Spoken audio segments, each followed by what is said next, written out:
தண்டேல்னு 2025 release ஆன நாகார்ஜுனாவோட பையன் நம்ம சாய் பல்லவி எல்லாம் நடிச்ச ஒரு பக்கா ரொமான்டிக் ஆக்ஷன் டிராமா தெலுங்கு படம் தான் இதுதான். 2019 நடந்த மீனவ கலவரத்தை இன்ஸ்பயர் பண்ணி அதை வச்சு இந்த படத்தை எடுத்துருக்காங்களா. அப்படி இந்த படத்துல என்ன இருக்கு ஏது இருக்குங்கிறத வாங்க படம் பார்த்து தெரிஞ்சுக்கலாம். இந்த படத்தோட ஸ்டார்டிங் சீன்ல நம்ம ஹீரோயின் சாய் பல்லவியை காட்டுறாங்க. ரொம்ப சோகமா மலையில நனைஞ்சுக்கிட்டு ரயில்வே ஸ்டேஷன்ல உட்காந்துட்டு இருக்கா. யாரையோ நினைச்சுக்கிட்டு சோகமாவே உட்காந்துக்கிட்டு இருக்கா. காத்துக்கிட்டு இருக்கிறாப்ல தெரியுது. ரயில்வே ஸ்டேஷன்ல தான் பொண்ணு இப்படி மலையில நனைஞ்சுக்கிட்டு இருக்கிறத பார்த்துட்டு பதறிக்கிட்டு அப்பா ஓடியாரு. ஆமா வீட்டுக்கு போலான்னு கூட்டிட்டு போறாரு. மித்தபடி திட்டவோ எதுவும் செய்யல. ஒருத்தர் நினைச்சுக்கிட்டே நம்ம ஹீரோயின் நாட்களை கடத்திக்கிட்டு இருக்கா. அவங்களோட காதல் எப்படியெல்லாம் இருந்ததுங்கிறத நினைச்சு பார்த்துட்டு இருக்கா போல தெரியுது. அடிக்கடி ஒரு கலங்கர விளக்கத்துக்கு போயிட்டு வர்றா. அங்க கட்டி வைக்கப்பட்டிருக்கிற ஒரு மீனவ குடியை மட்டும் சோகமா ஃபீலிங்கோட பார்த்துட்டு வருவா. எவ்வளவு நாள் தான் காத்து கிடக்குறதுன்னு நினைச்சாலோ என்னவோ திடீர்னு ஒரு நாள் தன் அப்பா கிட்ட நான் கல்யாணத்துக்கு ரெடி மாப்பிள்ள பாருங்க அப்படின்னு சொல்லிடுறா. அப்பாவுக்கு இது ஆச்சரியம். சரி நான் அவரும் ரெடி பண்றாரு. புரோக்கர் மாப்பிள்ள யாரு என்னங்கிறத பத்தி எடுத்து சொல்லிட்டு இருக்கிறாப்ல. ஏதோ ஒரு பிரான்ஸ் கம்பெனில வட்டி கலெக்ட் பண்ற ரெக்கவரி ஏஜென்ட்டா இருக்கிறார் போல தெரியுது. மாப்பிள்ள யாரும் தெரியுதுல்ல, நம்ம கருணா அவர் தான். கெத்தா ஃபேமிலியோட ஒரே பைக்ல வந்துட்டு இருக்கிறார். அவங்க அம்மா கையில இருக்கிற மிக்சி கூட கடங்காரங்க கிட்ட இருந்து ரெக்கவரிங்கிற பேர்ல தூக்கிட்டு வந்த மிக்சி தான். மாப்பிள்ள பொண்ணை பார்த்ததும் அப்படியே அழகுல விழுந்துட்டாரு. ஆணு வாயை பொழந்துகிட்டே பாப்பாரு பாருங்க. பொண்ணும் ஓகே சொல்லியாச்சு. மாப்பிள்ள பார்வையிலேயே ஓகேங்கிறது தெரிய வருது. மாப்பிள்ளையோட அப்பா ஜாதகம் பார்த்துலாமான்னு சொல்ல ஜாதகம் ஒரு மண்ணு தேவையில்லை, ஸ்ட்ரெயிட்டா கல்யாணம் தான் அப்படின்ட்டாரு மாப்பிள்ள. கதையில இந்த மாப்பிள்ளையோட பேரு முரளியா. சோ முரளி மாப்பிள்ள கிட்ட தனியா பேசணும்னு ஒரு மரத்தடி சிவன் கோயில்ல 2 பேர் இப்ப வந்து உட்காந்துருக்காங்க. அவரு வராரு.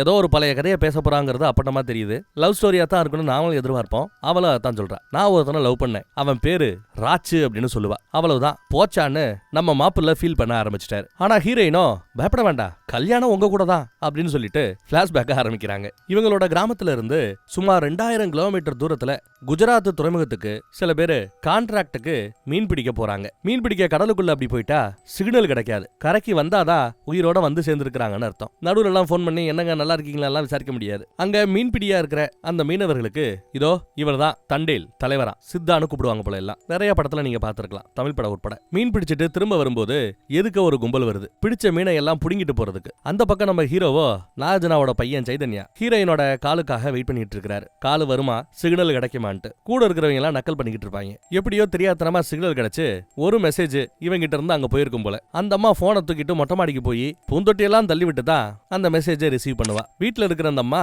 சிக்னல் உனக்கு கிடைக்கும், உன் ஆளுக்கு தான் கடலுக்குள்ள போயிருக்கிறாரு, அவருக்கு கிடைக்காது, நீ இப்படி போனை தூக்கிட்டு அலைய வேண்டிய அவசியம் இல்லைங்கிறாப்ல சொல்லுவாங்க. ஆனால் அவ தூக்கிக்கிட்டு உயரமான இடத்தை நோக்கி ஓடிக்கிட்டு தான் இருக்கிறா. அவ அனுப்பிச்ச மெசேஜ் ஒண்ணு இந்த பக்கம் தனக்கு ரிப்ளை வராதான்னு சைதன்யா காத்து கிடக்குறான். வந்த ஹிந்திவாலா குரூப் இருக்கிற மீனெல்லாம் ஆட்டைய போட போறேன்னு பேசிட்டு இருப்பாங்க. கை வைக்கவே ஆரம்பிச்சுட்டாங்க. வேண்டாம் வேண்டாம் நம்ம ஆட்கள் எவ்வளவு புலம்பிக்கிட்டு இருந்தாலும் கெஞ்சிக்கிட்டு இருந்தாலும் அவங்க மறிக்கல. அதை பார்த்துட்டு அப்படியே கோவத்துல மேல இருந்து எகிரி குதிப்பாரு பாருங்க. இருக்கிறவங்களை எல்லாத்தையும் எத்தி தள்ளுறாரு. ஒருத்தன் தண்ணிக்குள்ள போய் பொத்துன்னு விழுவான். சிக்னல் கிடைச்சிருச்சு. மெசேஜ் இல்லங்க, காலுக்கே சிக்னல் கிடைச்சிருச்சு. அவன் அங்க பேச ஆரம்பிக்க இவ அப்படியே உருகுறா, கடந்து தவிக்கிறா. அதுக்குள்ள ஹிந்தி குரூப் நம்ம பயல தள்ளி விட அவன் நம்ம ஹீரோவை தட்டி விட போனு கீழே விழுந்துருச்சு. ஐஸ் கட்டில போய் போன் விழுந்துருச்சுங்க. தள்ளி விட்டவனே புடிச்சு அது மேலேயே தள்ளி விட்டு போனை கேட்ச் பண்ணி என்ன செல்லோன்னு எடுத்து பேச ஆரம்பிக்கிறான். எவ்வளவு நாள் கழிச்சு ஏதோ சிக்னல் கிடைச்சிருக்கு, பேசுவேன்னு பார்த்தா ஒழுங்கா பேச கூட மாட்டேங்கிறியே அப்படின்னு கேட்டா டவர் கொஞ்சம் விட்டு விட்டு அடிச்சுக்கிட்டு இருக்குது, கொஞ்சம் பொருன்னு போட்டு வந்தவங்க எல்லாம் பொழந்து கட்டிக்கிட்டு இருக்கிறான். ஹீரோ கழுத்துல போட்டிருக்கிற கயத்து மேல ஒருத்தவன் கை வைப்பான் பாருங்க, ஓங்கி ஒரு அடி. நல்ல வேலை கூரா இருக்கிற ஒரு வெப்பன் மேல விழுந்திருப்பான். ஜஸ்ட் மிஸ்ல சாகாம பிடிச்சிட்டாரு. நங்குரமா அது நங்குருத்துங்களை விழுந்திருந்தா ஜோலி முடிஞ்சிருக்கும், காப்பாத்திட்டார். இன்னொருத்தன் ஒரு எத்து மூஞ்சில ஃபுல்லா தண்ணி, மொபைல்லயும் கொஞ்சம் பட்டிருக்கும். ஒரு நிமிஷம் பாட்டை கேட்டுக்கிட்டு இதோ வரேன்னு சொல்லிட்டு நம்ம ஆளு பாட்டு பாட ஆரம்பிக்கிறான். இதத்தான் ஒரு நிமிஷம் கேட்க சொல்லியிருக்கிற போல தெரியுது. இப்ப வாங்கடா பாப்போன்னு கையில துடுப்பு எடுத்துட்டு நிக்க ஓடிக்கிட்டு இருக்கிற போட்டுல வர்றவங்க எல்லாத்தையும் தலையில கால்ல அப்படின்னு அடிச்சு நொறுக்கிறார். தலைவருக்கு ரொம்ப சந்தோஷம். ஒத்த மீன் கூட நம்ம போட்டை விட்டு வெளியில போகாது அப்படிங்கிறாப்ல. ஒரு வழியா மீன் பிடிக்க போனவங்க நல்லபடியா மீன்களை பிடிச்சிட்டு குஜராத்ல இருக்கிற துறைமுகத்துக்கு திரும்பி வந்துடுறாங்க. துறைமுகத்துக்கு திரும்பி வந்துட்டா சிக்னல் நல்லா கிடைக்கும். ஏன்னா கரைக்கு வந்துடுறாருல, கடல்ல தான் சிக்னல் கிடைக்காது. குளிக்கும் போது கூட சமைக்கும் போது கூட விடாது 2 பேரும் பேசிக்கிட்டே இருப்பாங்க. நம்ம ஹீரோ மீன் வேட்டையை முடிச்சுட்டு வீடு திரும்புறதுக்கு 1 மாசம் ஆகும். அந்த 1 மாசத்துல இவங்க 2 பேரும் போன்லயே தான் குடும்பம் நடத்தி ஆகணும். நாட்களை தான் கண்ணுல போட்டிருக்கிற கண்ணு மையால நோட் பண்ணிக்கிட்டே வருவா. நம்ம ஹீரோ இன்னும் ஒரு 8 மணி நேரத்துல இங்க கிராமத்துக்கு ரீச் ஆயிடுவார் போல. ஹீரோயினுக்கு ஷமா குஷி. ஸ்டார்டிங் சீன்ல ஒரு மரத்தடி சிவன் கோயில பார்த்தோம்ல, அங்க நம்ம ஹீரோயின் சாமி கும்பிட்டுக்கிட்டு இருப்பா. நம்ம ஹீரோ ட்ரெயினை விட்டு இறங்குனதுமே தான் பங்கு பணத்தை சம்பாதிச்ச காசை கூட வாங்காம ஹீரோயினை பாக்குறதுக்காக ஓடோடி வராரு. வந்தவர் ஹீரோயினோட கையை பிடிப்பாரு பாருங்க. இருக்காங்க. 2 பேரோட ரியாக்ஷனை பார்க்கணுமே, செம. பேசணும்னு அவசியம் இல்ல, பார்வையே பல ஃபீலிங்ஸை பேசும். வந்தவர் விருட்டுன்னு ஹீரோயினை கூட்டிக்கிட்டு எங்கேயோ ஓடுறாரு. அப்படி எங்கேயா ஓடுறாருன்னு பார்த்தா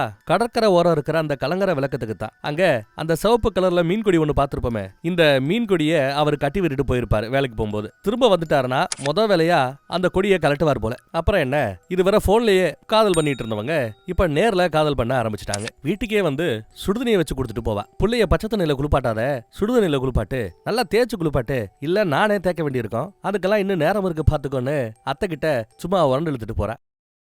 எல்லாருக்கும் தெரிஞ்சதா லவ் பண்றாங்கிறது நல்லா தெரியுது. நம்ம ஹீரோவோட அப்பா இதுக்கு முன்னாடி ஊர் தலைவரா இருந்து இறந்து போனவர் தான். பேரு வீரையா. இந்த படத்தோட பேரான தண்டேல் அப்படிங்கிறதுக்கு தமிழ் அர்த்தம் தலைவர், தலைவா அப்படிதான் இருக்கும் போல. அதே மாதிரி ஒரு மீனவ குடும்பம் நல்லா இருக்கணும்னா அந்த குடும்ப பொறுப்பை வீட்டுல இருக்க பொண்ணுங்க தான் சுமக்கணுமா. அதே மாதிரி பணத்தையும் வீட்டுல இருக்கிற பொண்ணுங்க கிட்ட தான் கொடுக்கணும்னு சொல்லி ஒவ்வொரு குடும்பத்திலையும் இருக்கக்கூடிய பொண்ணுங்களுக்கு மட்டும்தான் பணத்தை கொண்டு போய் கொடுப்பார். ஒரு நாள் சம கோவத்துல வராரு நம்ம தலைவர், தற்போதைய தலைவர். வந்து சரக்க லபக்க லபக்க குடிக்கிறாரு. என்னாச்சு ஏதாச்சும் கேட்டா செம கோவத்துல இருக்காரு. பக்கத்து ஊருக்காரங்கெல்லாம் மீன்பிடியை விட்டுவிட்டு மண் கொள்ளையில இறங்கிட்டாங்களாம். அதான் கோவப்படுறாரு. இதெல்லாம் கவர்மெண்டோட அப்ரூவலோட வேற நடக்குதான். அந்த ரவுடி பயலுக எவ்வளவு சொன்னாலும் கேட்க மாட்டேங்கிறாங்கன்னு கெட்ட கெட்ட வார்த்தையில அசிங்கமா திட்டிட்டு இருக்காரு. மணல் கொள்ளை பண்ணிக்கிட்டு இருக்கிறவங்கள. கவர்மெண்ட் அப்ரூவல் சும்மா கிடைக்கல, லஞ்சம் கொடுத்து தான் கிடைச்சிருக்குது. இப்படி கரையோரமா மண்ணை அள்ள ஆரம்பிச்சா ஊருக்குள்ள வெள்ளம் வந்துரும், ஊருக்கு தான் ஆபத்துன்னு சொல்லி முடிக்கல, அதுக்குள்ளேயே இங்க அந்த ரவுடிங்க ஆமா வந்துரும், பாதுகாப்பு இருக்க வேண்டியது நீங்க தான், நாங்க இல்லையேன்னு தெனாவட்டா பேசியிருப்பான். அதையெல்லாம் எடுத்து சொன்னதும் நம்ம ஹீரோக்கு வரும் பாருங்க கோவம் வந்து. இங்க இருக்கிற பயலுக ஒவ்வொருத்தனையும் பொழந்து கட்டுறாரு. சுத்தி இருக்கிறவங்க எல்லாம் ஆன்னு வாயப்பல பண்ணுங்க, நீ வாட்டுக்கு போயிரு நான் பாத்துக்கிறேன்னு சொல்லி ஒரு தலைவன் பண்ண வேண்டியதை தொண்டனா இருக்கிற நம்ம ஹீரோ பண்றாரு. ஒவ்வொருத்தரையும் அடிச்சு துவைக்கும் போது ஹீரோயிசத்தோட உச்சத்துல இருக்கும். அவங்க கிடைக்கிற ஆயுதத்தெல்லாம் எடுத்து நம்ம ஹீரோவை போட்டுத்துல வந்தா இவர் வர்றவங்க எல்லாத்தையும் திரும்ப அடிச்சு வெளுக்கிறார். அவங்களோட கான்ட்ராக்டர் ஏதோ தப்பு நடந்து போச்சு, நீங்க போங்க நான் பாத்துக்கிறேன் அப்படின்னு அவரே வந்து மன்னிப்பு கேட்கிறார். கான்ட்ராக்டர் பையன் தான் இந்த ரவுடி போல. எங்க அடையாளம் இந்த மீனவ குடி, இந்த மண்ணு, அதை போய் அல்றீங்களடா பாவின்னு கான்ட்ராக்டரே திருந்துறாப்ல 4 நல்ல வார்த்தை எடுத்து போடுறாரு. உங்க பிள்ளைய நீங்க சொல்லி வளர்த்திருக்கணுங்கிறாரு. இது பக்கத்து ஊரா, இங்க மண்ணை தோண்டதுனால இப்ப அடியோட விட்டுட்டானா. எங்க கிராமத்துல மண்ணை தோண்டி இருந்தீங்க, உன் புள்ளைக்கு பால் ஊத்த வேண்டி இருக்கும்னு ஒரு பெரிய குண்டை தூக்கி போட்டு போறான். இப்படி தலைவன் செய்ய வேண்டிய வேலையை தொண்டனா இருந்தவை எல்லாம் செஞ்சுட்டு இருக்கிறா இல்லையா. இவன் தலைவனாக கூடாதுன்னு உங்க அப்பா மாதிரியே என்ன மாதிரியே இனி நீதான் இந்த ஊருக்கு தலைவன்னு அந்த தண்டேல்ங்கிற பொறுப்பை கொடுத்து கௌரவப்படுத்துறாரு முன்னாள் தலைவர். உடனே பால்க ஹீரோவை தூக்கி வச்சு கொண்டாடுறாங்க. ஹீரோயினுக்கும் ரொம்ப சந்தோஷம். அடுத்து ஊரோட திருவிழா. இந்த திருவிழால இவங்க 2 பேரும் சேர்ந்து ஆடின பாட்டு வேற, ஆனா இதுக்கு தமிழ்ல கரகாட்டக்காரன் பாட்டு மாதிரி நிறைய பாட்டுகளை போட்டு அதுக்கு நம்ம சாய்பல்லவி அண்ணா எப்படி இருக்குங்கிறாப்ல சோசியல் மீடியால பயங்கரமா ட்ரெண்ட் பண்ணி விட்டு இருந்திருப்பாங்க. பட ரிலீஸுக்கு முன்னாடி அதெல்லாம் நம்ம பார்த்திருப்போம்ல. திருவிழா முடிஞ்சதும் அந்த இடத்துல ஹீரோயினோட அக்கா மகளோட பிறந்தநாள் கொண்டாட்டமும் நடக்குது. ஹீரோ ஹீரோயின் எல்லாம் சேர்ந்து ஒன்னா கேக் எல்லாம் கட் பண்ணுவாங்க.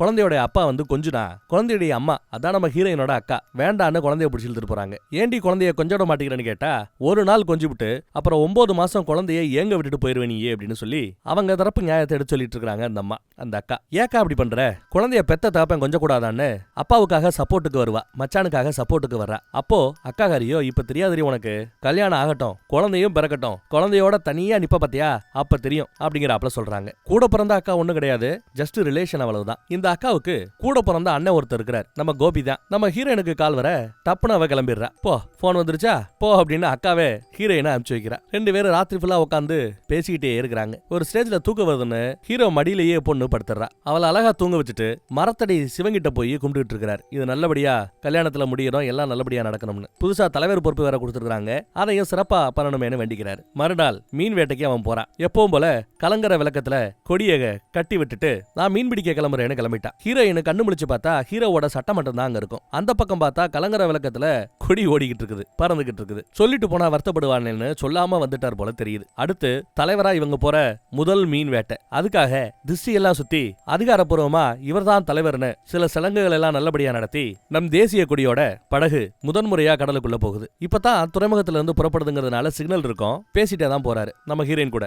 உன் கூட இந்த ஒரு நாள் பேசினாலே போதும், இதை நினைச்சுக்கிட்டே கடலுக்குள்ள 30 நாளா நான் சமாளிச்சிருவேங்கிறாப்ல எடுத்து சொல்லிட்டு இருக்காரு ஹீரோ. இவங்க இப்படி பேசிட்டு இருக்கிறது டவருக்கே பொறுக்கல போல. சிக்னல் கட் ஆயிடுது. அன்னைக்கு ராத்திரி தூங்கிட்டு இருக்கிற சமயம் திடீர்னு போன் கால். அக்கா போன் அட்டன் பண்ணி என்ன ஏதுன்னு கேட்டா உங்க அண்ணன் தவறிட்டாரு, பெரிய அலையில மாட்டி இறந்து போயிட்டாருன்னு செய்தி வருது, துக்க செய்தி. மேட்டரை கேள்விப்பட்டு நம்ம ஹீரோயின் ஆறுதல் சொல்றாங்க. அங்க இறந்து போன அண்ணனோட பாடி வருது. எல்லாம் ஒப்பாரி வச்சுட்டு அழுதுட்டு இருக்காங்க பாவம். நம்ம ஹீரோயினுக்கோ ஹீரோவே இறந்து போய் அவரோட பாடியை தூக்கிட்டு வந்தாப்ல ஒரு ஃபீல் வருது, ஒரு கனவு வருது. அக்காவும் நொடிஞ்சு போயிட்டா அண்ணனோட இழப்ப பார்த்து. அன்னைக்கு ராத்திரி வீட்டுல தூங்கிட்டு இருக்கும்போது அப்பா தூங்கிட்டு இருக்காரு, இவ கொட்ட முழிச்சுக்கிட்டு இருக்கா. அதை நோட் பண்ணி என்னாச்சு கண்ணுக்குட்டின்னு விசாரிக்கிறாரு அப்பா தூங்கலையான்னு. எனக்கு ஒரு சந்தேகம், இங்க பிறந்த எல்லா பேருமே மீன் பிடிக்கிறதுக்காக கடலுக்குள்ள போயிட்டு இருக்காங்க, ஆனா நீங்க மட்டும் மீன் பிடிக்க கடலுக்குள்ள போகாம மீன் வலைய பின்றதுலயே மும்முரமா இருக்கிறீங்களே, மீன் பிடிக்க போறது உங்களுக்கு பிடிக்காதா அப்படின்னு விசாரிப்பா. அதுக்கு அப்பாவோ, மீன் பிடிக்க போறதுன்னா இவருக்கு ரொம்ப பிடிக்குமா, நீ லவ் பண்றிய உன் ஆளு அவங்க அப்பா தலைவரா இருக்கும்போது அவரோட சேர்ந்து இவரும் மீன் பிடிக்க கடலுக்கு போயிட்டு வந்துகிட்டு தான் இருந்தாரா. ஹீரோவோட அப்பா மாதிரியே தானும் ஒரு தலைவராகணும்னு ஆசையோட அப்பெல்லாம் பண்ணிக்கிட்டு இருந்தாரா. ஒரு நாள் மீன் பிடிக்க போயிட்டு ஹீரோயினோட அப்பா திரும்பி வரும்போது பார்த்தா வீட்டுல அம்மா இல்ல. என்னடான்னா இவங்க தான் உள்ள போயிட்டு வந்தாங்கன்னா கிட்டத்தட்ட 1 மாசம் ஆகுமே, அதுக்கு நடுவுல சொந்த பந்தம் இறந்து போனா கூட சேதி சொல்லு கூட அனுப்பிவிட முடியாது, அவங்க திரும்ப வர வரைக்கும் பாடியும் வச்சிட்டு இருக்க முடியாது. மாரடைப்பால இறந்து போன தன் மனைவியை பாக்குறதுக்கு லேட்டா தான் வந்திருப்பார். இறந்தது தெரியாது, புதைச்சது தெரியாது, முகத்தை கூட பார்க்கல, புதைச்ச இடம் எதுன்னு கூட தெரியாம சுடுகாட்டுல உட்காந்து ஓடு அழுவாரு பாருங்க. பயங்கரமா இருக்கும் அந்த சீன். அதுக்கு பிறகு ஒத்த பிள்ளையா இருக்கிற உன்னை வளர்க்கணுங்கிறதுக்காகத்தான் நான் மீன் பிடிக்கிறதுக்காக கடலுக்குள்ள போகல. எனக்கு ஏதாவது ஆச்சுன்னா அப்புறம் நீ அனாதையாயிருவ இல்லையா, உனக்காகத்தான் மீன் பிடிக்கவே உள்ள போறது இல்லைன்னு எடுத்து சொல்றாரு. எல்லாத்தையும் கேட்டு பார்த்துட்டு கடற்கரை விளக்கறதுல நின்னு ஃபீல் பண்ணிக்கிட்டே இருக்கிற அந்த கொடியை பார்த்துக்கிட்டு. இன்னைக்கு 30வது நாள் கடலுக்குள்ள போனவரை திரும்ப வந்திருக்கணும், தனக்கு காலு பண்ணியிருக்கணும், ஆனா காலு வரல. காத்து கிடக்குறா. 1 நாள் 2 நாள் 3 நாள் ஆயிப்போச்சு, கிட்டத்தட்ட 6 நாள் ஆயிப்போச்சு. ஒவ்வொரு நாளும் நரக வேதனையா இருக்கும் அவளுக்கு. 6வது நாள் தாங்க கால் வருது. 36வது நாள்ல ஏன் லேட்டாச்சுன்னு கோவத்தை கொட்டுறாங்க. சீக்கிரம் வா, எனக்கு ஏதோ பயமா இருக்குன்னு சொல்லி அழுவா. உடனே வரேன்னு அவனும் குஜராத்ல இருந்து கிளம்பி இங்க ஊருக்கு வந்துட்டான். இந்த தடவை அவன் வரதுக்குள்ள முன்னாடியே ஓடியாந்து கட்டி பிடிச்சுக்கிறாங்க. என்னாச்சு, ஏன் இப்படி பிஹேவ் பண்ற அப்படின்னு பதறான். ஒரு டெத்தை பார்த்துட்டா இல்லையா, அதுல இருந்து இவன் மனசு படப்படன்னு அடிச்சுக்கிது போல. அதை பத்தி தான் எடுத்து சொல்லிக்கிட்டு இருக்கிறா. அப்புறம் வழக்கம் போல அந்த கடற்கரை விளக்கத்துக்கு போய் கட்டின கொடியா ஊத்தாச்சு. அங்கேயே அவளுக்காக வாங்கின கொலுசு எடுத்து கட்டி வர்றான். குஜராத்ல ஷேட்டு கிட்ட தான் இவங்க வேலை பார்ப்பாங்க. 9 மாசம் கடலுக்குள்ள வேலை, 3 மாசம் லீவு, வீட்டுக்கு வந்துடலாம், கிராமத்துக்கு வந்துடலாம். அந்த 9 மாசத்துல கடலுக்குள்ள 30 நாள், 1 நாள் மட்டும்தான் கரைக்கு வருவாங்க. மீனை ஒப்படைச்சிட்டு மறுபடியும் 30 நாள் கடலுக்குள்ள போயிடுவாங்க. அப்புறம் மறுபடியும் 31வது நாள் உள்ள வருவாங்க. இப்படி அந்த 9 மாசத்துல 9 நாள் மட்டும்தான் கடற்கரைக்கு வருவாங்க. அப்ப மட்டும்தான் இவங்களால பேச முடியும். நடுவுல எங்கேயாவது சிக்னல் கிடைச்சா கடல்லையும் பேச வாய்ப்பு இருக்குது. இதுல வேற 7 மாச சம்பளத்தை பாக்கி வச்சிருக்கான் போல தெரியுது சேட்டு. அதை பத்தி எல்லாம் எடுத்து சொல்லிட்டு இருக்கான். ஆனா இவளுக்கோ அவன் பேசுறதை விட மனசுக்குள்ள இருக்கிற பயம் தான் அதிகமாயிட்டே இருக்குது. ட்ரெஸ் எடுத்து நிறைய வாங்கி கொடுக்கணும்னு ஆசைப்படுறான். ஆனா இந்த ட்ரெஸ் எல்லாம் போட்டுக்கிட்டு இருக்கிறத நீ என்ன பார்க்கவா போற, வேண்டாங்கிற. அப்புறம் ஹீரோவோட அம்மா கிட்ட போய் லைட்டா பேச்சு கொடுத்து பாக்குறா. கடலுக்குள்ள அவன் போகாம இருக்கிறது நல்லதுங்கிறாப்ல. ஆம்பளைனா கடலுக்குள்ள போய்தான் ஆகணும், மீனவ குடும்பத்துல பிறந்துட்டு மீன் பிடிக்க போலனா எப்படிங்கிறாப்ல அசால்ட்டா பேசுறாங்க அந்த அம்மா. சாப்பிட போனாலும் சரி, கோயிலுக்கு போனாலும் சரி, வீட்லயும் சரி, ஒரு மாதிரி சோமாவே கிடக்குறா. அக்கா கூட ஸ்ட்ரெயிட்டா பேசுற அவங்கிட்ட அப்படின்னு சொல்ல கடற்கரையில உட்காந்து ஒரு நாள் அழுதுகிட்டு ஹீரோ கிட்ட எல்லாத்தையும் போட்டு உடைக்கிறா. நீ கடலுக்குள்ள போக வேண்டாம், மீன் பிடிக்க போக வேண்டாம் அப்படின்னு அழுகிறா. அழுதுகிட்டு இருக்கிற சமாதானப்படுத்துறதுக்காக சரி சரி போல, ஃப்ரீயா விடு, இதுக்கு தான் இவ்வளவு நாளா மூஞ்சியை தூக்கி வச்சுட்டு இருந்தியா, இப்படி மூஞ்சியை தூக்கி வச்சதுலயே 3 மாசம் ஓடி போச்சு அப்படின்னு வருத்தப்படுறாரு. அன்னைக்கு இவன் கடலுக்குள்ள போகல அப்படின்னு சொன்னதும் அவளுக்கு ரொம்ப சந்தோஷமாயிடும். வழக்கம் போல ஒரு இடத்துல முந்தின நாள் உட்காந்து பேசுவாங்கல்ல, அதே இடத்துல உட்காந்து பேசிட்டு இருக்காங்க. இனிமே இந்த போன் நமக்கு தேவையில்லை, இந்த போனை தூக்கி போட்டுலாம்ல, நீ நானும் இன்னும் வருஷம் முழுக்க ஒன்னா இருக்க போறோம், வேலையெல்லாம் கிடைக்கல வைக்கலாம் யோசிக்க வேண்டாம், இங்க உனக்கான ஒரு வேலை தானா கிடைக்கும் அப்படி இப்படின்னு எடுத்து சொல்லிட்டு இருக்கிறா. ஆனா அதே சமயம் கால் விடாம பசங்க இருந்து வந்துகிட்டே இருக்கு வைப்ரேட்ல. போன் அட்டன் பண்ணா, என்னடா நாளை காலைல 7 மணிக்கு ட்ரெயின் ஸ்டேஷன் வந்துடுறியா, போயிடலாமா அப்படின்னு கேட்க, ஓகே அப்படின்னு சொல்லிட்டு போனை கட் பண்றான். ஃப்ரெண்ட்ஸு கிட்ட எல்லாம் சொல்லிட்டியா நீ இந்த மீன் பிடிக்க போல அப்படிங்கறதுன்னு கேட்க, ஆமா சொல்லிட்டேன்னு போய் சொல்லுவான். அவ கட்டி பிடிச்சிட்டு வழக்கம் போல அன்னைக்கே அங்க படுத்துருவா. அடுத்த நாள் காலையில முழிச்சு பார்த்தா சட்டை மட்டும் அங்க இருக்குது, சட்டை இருக்கு, ஆளை காணோம். அந்த பக்கம் பார்த்தா கலங்கரை விளக்கத்துல கொடி பறக்குது. விருட்டு போறாங்கிறது நல்லா தெரியுது. போகக்கூடாதுன்னு சத்தியம் வாங்கி இருக்கிறோம், போறானே அப்படின்னு செம காண்டுல விரட்டி வந்துகிட்டு இருக்கிறா. அதே சமயம் அங்க பாருங்க, பழைய தலைவர் இருக்கிறார்ல, அவர் இன்னைக்கு தான் பையனையே கூட்டிட்டு வராராம். என்ன பையன் அனுப்புகிறீங்கக்கா, என்னக்கா இதெல்லாம் அப்படின்னு அவன் விசாரிக்கிறான். அதுக்கு அந்த பையனோட அம்மாவோ, என்ன ஏன் கேக்குற, அந்த பழைய தலைவரை கேளு, ஒரு ஆள் சம்பளம் கிடைக்கும் பையனை கூட்டிட்டு போனான்னு சொல்லி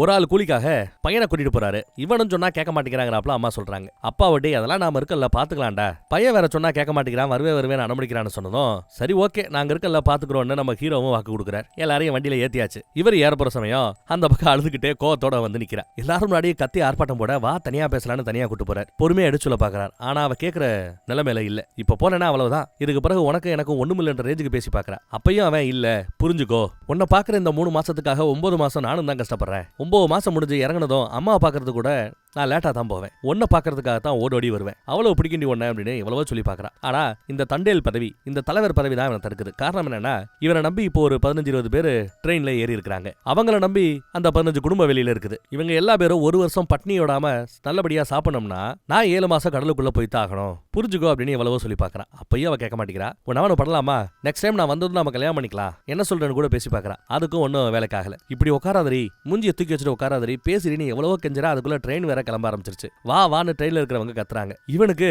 இவ லைட்டா சிரிச்சு ஓகே போயிட்டு வான்னு சொல்லலாமா அப்படின்ற அந்த ஒரு எதிர்பார்ப்போட இருக்கிறான். ஆனா அவ சொல்லல, உம்முனே இருக்கிறா. இவனோ டேய் சிரிடி சிரிடின்னு எவ்வளவோ கேட்டு பாக்குறான். அவ சரின்னு சொல்லல. எவ்வளவு கெஞ்சியும் அவளோட கோவம் குறையல. ட்ரெயின் வேற போய்கிட்டே இருக்குது. வேற வழி இல்லாம ட்ரெயின்ல ஏறிட்டான். அன்னைக்கு தான் ஜோரா மழை பெஞ்சுக்கிட்டு இருந்திருக்கும். அந்த மழையிலேயே நனைஞ்சுக்கிட்டு அங்கேயே உட்காந்துட்டு இருந்திருப்பா. அப்பா வந்து பார்த்துட்டு என்னமா நனைஞ்சிட்டு இருக்கிற வாமான்னு கூட்டிட்டு போயிருப்பார். இந்த படத்தோட ஸ்டார்டிங் சீன்ல நாம இதை தான் பார்த்திருப்போம். அதுக்கு பிறகு கடலுக்குள்ள போய் விடாது கால் பண்ணிட்டே இருக்கிறான். போகும்போது கால் பண்றா, எடுக்கல. கடல் நடுக்கடலுக்கு போயிட்டாருன்னா கால் பண்ண முடியாது. பழசெல்லாம் நினைச்சு பாச்சுக்கிட்டு அதுலயே தான் வாழ்க்கை ஓடிக்கிட்டு இருக்கும். மறுபடியும் கரைக்கு வந்துருவான். சரி கரைக்கு வந்துட்டோமே கால் பண்ணலாமேன்னு பார்த்தா கால் எடுக்க மாட்டேங்கிறா. அப்பாவுக்கு கால் பண்ணி உங்க பொண்ணுகிட்ட கொடுங்க பேசணுங்கிறா. அவர் அட்டன் பண்ணி லவுட் ஸ்பீக்கர்லயே போட்டு கொடுத்தா பேச மாட்டேங்கிறா. பக்கத்திலேயே வச்சுட்டு போயிடுறாரு. ஹலோ, ஒரு தடவை ராஜுன்னு மட்டும் கூப்பிடு, நீ மத்தபடி எதுவுமே பேச வேண்டாம், என் பேரை சொல்லி ஒரே ஒரு தடவை ராஜுன்னு கூப்பிடுன்னு கேட்டு பார்த்தா அப்பயும் அவ கல்லு மாதிரி உட்காந்துட்டா, பேசல. சிக்னல் போயிருண்டி, மறுபடியும் கடலுக்குள்ள போறண்டி அப்படின்னு கத்துவாரு. அப்பயும் அவ பேசல. மறுபடியும் பழைய நினைப்போடைய நாட்கள் ஓடும். அப்புறம் அடுத்த 30 நாள் வேலையை முடிச்சுட்டு கரைக்கு வந்ததும் கால் பண்ணுவான். அம்மாக்கு கால் பண்ணி போய் அவகிட்ட போனை கொடுன்னு சொன்னா அம்மாவும் போய் லவுட் ஸ்பீக்கர்ல போட்டு போனை கொடுக்குறாங்க. வாங்க மாட்டேங்கிறா, பேச மாட்டேங்கிறா. ஆனா வாங்கணும் பேசணும் அப்படின்னு ஆசைதான். சரி ஒரு செகண்ட் வாங்கிடலாம் பேசலாம் நினைக்கும் போது கப்பல் கிளம்புதுடி, நான் சீக்கிரம் போறேன் சீக்கிரண்டி அப்படின்னு சொல்லிடுவாங்க. மறுபடியும் கடலுக்குள்ள போறானு கேட்டதும் காதலை விட அங்க கோவம் அதிகமாயிடுச்சு. அங்க இருந்து ஓடி போயிடுறா. செம கோவத்தை அழுகையிலையும் அந்த கொடி மேலையும் காட்டிக்கிட்டு இருப்பா. எவ்வளவு சொல்லி கேட்காம மறுபடியும் கடலுக்குள்ள போறான்னா இனிமே அவன் எனக்கு வேண்டாம். அவன் போற அந்த 9 மாசங்கிறது ஒரு குழந்தைய பிரசவத்துல சுமக்கிற மாதிரியா. அந்த 9வது 10வது மாசத்துல பிரசவ வலி வர்றாப்புல தினமும் எனக்கு வலிக்குது. காதலை விட இங்க பயம்தான் அதிகமாயிட்டே இருக்குது. அதனாலதான் அது வேண்டான்னு முடிவு பண்ணிட்டேன். அவனுக்கு அடுத்து என்ன அதிகமா நேசிக்கிறது என்னோட அப்பா. அவருக்கு எது சந்தோஷம்னு தான் எனக்கு பார்க்கணும். என் கல்யாணத்தை பார்க்கணும்னு ஆசைப்படுறாரு. அவருக்காக அந்த கல்யாணத்துக்கு ஒத்துக்கிட்டேன். எனக்கு இனி தேவை ராஜு கூட அடுத்த அந்த 9 மாசம் முடிச்சு இங்க வருவான் இல்லையா, அப்படி வரும்போது அவன் கிட்ட நான் 3 மேட்டர் சொல்லணும். 3 நிமிஷம் போதும். அதுக்கு நான் அவனுக்கு பண்ணது துரோகம் இல்ல அப்படிங்கிறது பாயிண்ட் நம்பர் 1. அதை புரிய வைக்கணும். கடலுக்குள்ள ஏன் அவனை போக கூடாதுன்னு நான் சொன்னேன், அந்த காரணத்தை புரிய வைக்கணும். இனி என் வாழ்க்கையில அவன் இல்லங்கிற அந்த 3வது மேட்டரையும் சொல்லணும். அவனுக்கும் எனக்கும் நடுவுல பாக்கி இருக்கிறது இந்த 3 விஷயமும் 3 நிமிஷம் மட்டும்தான் அப்படின்னு ஓப்பனா எடுத்து சொல்றான். எனக்கு புரியுதுங்க. இனி அவன் திரும்ப வரத நீங்க எப்படி ஆவலா காத்துட்டு இருப்பீங்களோ அதை விட ஒருபடி அதிகமாவே நான் காத்துக்கிட்டு இருப்பேன். அந்த 3 நிமிஷத்துக்காகவும் அந்த 3 விஷயத்தை நீ ராஜு கிட்ட சொல்லணும்ன்றதுக்காக. ஆனா கடலுக்குள்ள பார்த்தா திடீர்னு ஒரு பெரிய அலையா வருது. புயல் அலை. அலை பயங்கரமா இருக்குது, பயங்கரமா ஆடுது. மேல இருக்கிற ஐட்டம் எல்லாம் கடலுக்குள்ள விழுந்துடாம மீன் முக்கியமான ஐட்டம் எல்லாத்தையுமே கீழே ஸ்டோரேஜ்ல கொண்டு போய் போடுங்கடா அப்படின்னு சத்தம் போறாரு பழைய தலைவர். காட்டுத்தனமா கப்பல் ஆடிக்கிட்டு இருக்குது. இதுல வேற அவரோட புள்ள நல்ல கயிறை இறுக்கி பிடிச்சுக்கடா விட்டுறாரா அப்படின்னு சொல்லிட்டு இருக்கிறார். ஆனா விதியோட விளையாட்ட பாருங்க. ஒரு பெரிய அலை வந்து அவனை அப்படியே அடிச்சு கடலுக்குள்ள இழுத்துட்டு போயிடுச்சு. அவ்வளவுதான், அந்த பையன் சாக போறான், சோலி முடிய போகுதுன்னு பார்த்தா இன்னொரு கயிறை பிடிச்சுக்கிட்டு அதுக்கு முன்னாடியே ஜம்ப் அடிச்சு கடலுக்குள்ள விழ போன பையனை பிடிச்சு மறுபடியும் கப்பலுக்கே கொண்டு வந்துட்டார். அடுத்து இன்னொருத்தவன் மேல நல்ல கூர்மையான பலகை வந்து இடிக்க போகும். நல்ல வேலை கூட வேலை பார்த்தவரை தள்ளி விட்டு அவனையும் காப்பாத்திட்டாரு. பையனை ஸ்டோரேஜ் ரூமுக்கு கூட்டு போங்க அப்படின்னு சொல்லி ஸ்டோரேஜ் ரூமுக்குள்ள பையனை கொண்டு போய் போட்டுறாங்க. புயல காத்து எந்த திசையில் அடிக்குது அப்படிங்கறத பொறுத்து இவரை நம்பி இப்போ இன்னொரு கப்பல்லாம் கொடுத்துருக்காங்க போல. எல்லா கப்பல்களையுமே வடக்கு பக்கமா 42 டிகிரிக்கு திருப்ப சொல்றாரு. நிறைய கப்பல் அங்க பாதிக்கப்பட இருக்குது. எல்லா பேருமே ரேடியோல பேசுறதை கேட்டுட்டு 42 டிகிரி வடக்கு பக்கமா திருப்புறாங்க. கடலோட வேகம் அலையோட வேகம் அதிகமாயிட்டே இருக்கு. சீக்கிரம் திருப்புங்கன்னு சொல்ல எல்லாரும் திருப்புறாங்க. இதுக்கு நடுவில் பார்த்தா ஆளே இல்லாத மாதிரி ஒரு சின்ன படகு ஒன்று வந்துகிட்டு இருக்குது. படகா கப்பலா ஒன்று வந்துகிட்டு இருக்குது. ஒரு சின்ன படகு அங்கிட்டு போகுது. அந்த பக்கம் ஒரு பெரிய கப்பல் வருது. ரெண்டு நேருக்கு நேரா மோத போகுது. இது ரெண்டுக்கு அந்த பக்கத்துல ஒரு பெரிய அலை வேற வருது. அந்த அலை அப்படியே அந்த படகை தூக்கி கப்பலோட முகப்புல ஓங்கி ஒரு அடி. அவ்வளவுதான், சின்ன பின்னமா போயிருச்சு அந்த படகு. அந்த படகுல ஆள் இருப்பாங்க போல தெரியுது. அதுல இருந்தவங்களை காப்பாற்றணும்னு நினைக்கிறான். அவன் என்ன மாடுகள் இல்லப்பா வேண்டாப்பா அப்படின்னு சொன்னாலும் கேட்க மாட்டேங்கிறான். நங்கூரத்தை எடுத்துக்கிட்டு காப்பாத்த போறேன்னு சொல்லி கடலுக்குள்ள குறிக்கிறான். இங்க இருந்து பெரிய ஜம்ப் அடிச்சு உடஞ்சு போய் கிடக்கிற அந்த படகுல போய் அப்படியே தொத்திக்கிறான். படகு ரெண்டா உடஞ்சிருக்கு. ஒரு படகுல 2-3 பேர் இருக்காங்க. இன்னொரு படகுல ஒருத்த மட்டும் மேல தொந்திக்கிட்டு இருந்தா அந்த துண்டான அந்த படகு வந்து அப்படியே தண்ணிக்குள்ள மூழ்கிட்டு இருக்குது. இங்க இருந்து இன்னொரு நங்கூரத்தை எடுத்து வீசுறாங்க. ஏற்கனவே ஒரு நங்கூரத்தை கொண்டு வந்து இந்த ஒரு பகுதியில மாட்டிட்டான். இப்ப இன்னொரு நங்கூரத்தை எடுத்து கொண்டு போய் கடலுக்குள்ள மூழ்கிட்டு இருக்கிற அந்த ஒருத்தர் அவரோட கால் அந்த படகுல ஓட்டைக்குள்ள மாட்டிக்கிட்டு இருக்குது. அதனாலதான் முங்கிக்கிட்டு இருக்கிறார். அதுக்குள்ள கொண்டு போய் அந்த படகுல மாட்டி விட்டான். காலு மாட்டிக்கிச்சுங்கிறத எடுத்து சொல்றாரு. நல்ல வேலை காலை எடுத்து விட்டாரு. அவனை பிடிச்சுக்கிட்டாரு. கயிறை லைட்டா ஆட்டி விட்டதும் சரி ரெடி ஆயிடுச்சு தூக்கணுங்கிறத மேல இருக்கிறவங்க புரிஞ்சுக்கிட்டு விறுவிறுன்னு சுத்த ஆரம்பிக்கிறாங்க. தண்ணிக்குள்ள எவ்வளவு நேரம் தான் மூச்சு முட்டிக்கிட்டு இருக்க, அவங்க இருப்பாங்க அப்படிங்கிற ஒரு கவலை இருக்குல்ல, அதுக்காகத்தான் அவ்வளவு வேகமா இருக்கிறாங்க. அவரையும் காப்பாத்தி மேல தூக்கிட்டு வந்துட்டான். அந்த பக்கம் பார்த்தா நம்ம கிராமத்துல ஹீரோவோட அம்மாவுக்கு ஆடியோ ஆபீஸ்ல இருந்து ஒரு லெட்டர் வந்திருக்கு. உடனே அவளுக்கு பயந்தா வருது. அதை பார்த்துட்டு அக்கா நம்ம ஹீரோயின் எல்லாருமே என்னவா இருக்கும்னு சொல்லிட்டு ஓடிட்டு வராங்க. பயந்து ஓடியாராங்க. என்னன்னு இவங்க ஓபன் பண்ணி படிக்கிறாங்க. கொஞ்ச நாள்லயே அந்த பெரிய புயல்ல போட்ல உள்ள மாட்டிக்கிட்டாங்கல்ல, அதை பத்தி தான் எழுதியிருக்காங்க. அடுத்து கடைசியா ஒருத்தவனை இழுத்துட்டு வந்தார்ல நம்ம ஹீரோ, அந்த பையன் முழிக்கிறான். அடுத்து பார்த்தா ஒரு பெரிய கப்பல், பாகிஸ்தான் கப்பல் அங்க ஒண்ணு நிக்குது. புயல்ல இவங்க கப்பல் எல்லாம் அப்படியே ஒதுங்கி பாகிஸ்தானோட கடற்கரை பக்கம் வந்துருச்சு போல. பாகிஸ்தான் கடற்பரப்பை நீங்க வந்து சேர்ந்திருக்கீங்க, நீங்க வந்தது இல்லீகல்னு சொல்லி எல்லா பேரையும் பாகிஸ்தான் அரெஸ்ட் பண்ணி வச்சிருச்சான். அங்க கைது பண்ணவங்கள கராச்சி கோர்ட்டுக்கு கூட்டிட்டு போயிருக்காங்க. நாங்க மீனவர்களா, தீவிரவாதிகளா, இல்ல வேற ஏதாவது ஒரு நோக்கத்துக்காக வந்திருக்கிறோமான்னு விசாரணை கேஸ்னு போய்கிட்டு இருக்குது. இதை விசாரிக்கணும்னு சொல்லி ஜெயில வைக்கிறாங்க. அதுலயும் குறிப்பா அந்த உடஞ்ச படகை காப்பாத்தணும் சொல்லிதான் இவங்க இந்திய எல்லையை தாண்டி அந்த பக்கத்துல போயிருப்பாங்க. அவன் ஒரு பாகிஸ்தான் மீனவனா இருப்பானோ என்னவோ, அவரை காப்பாத்தி இருப்பாங்க.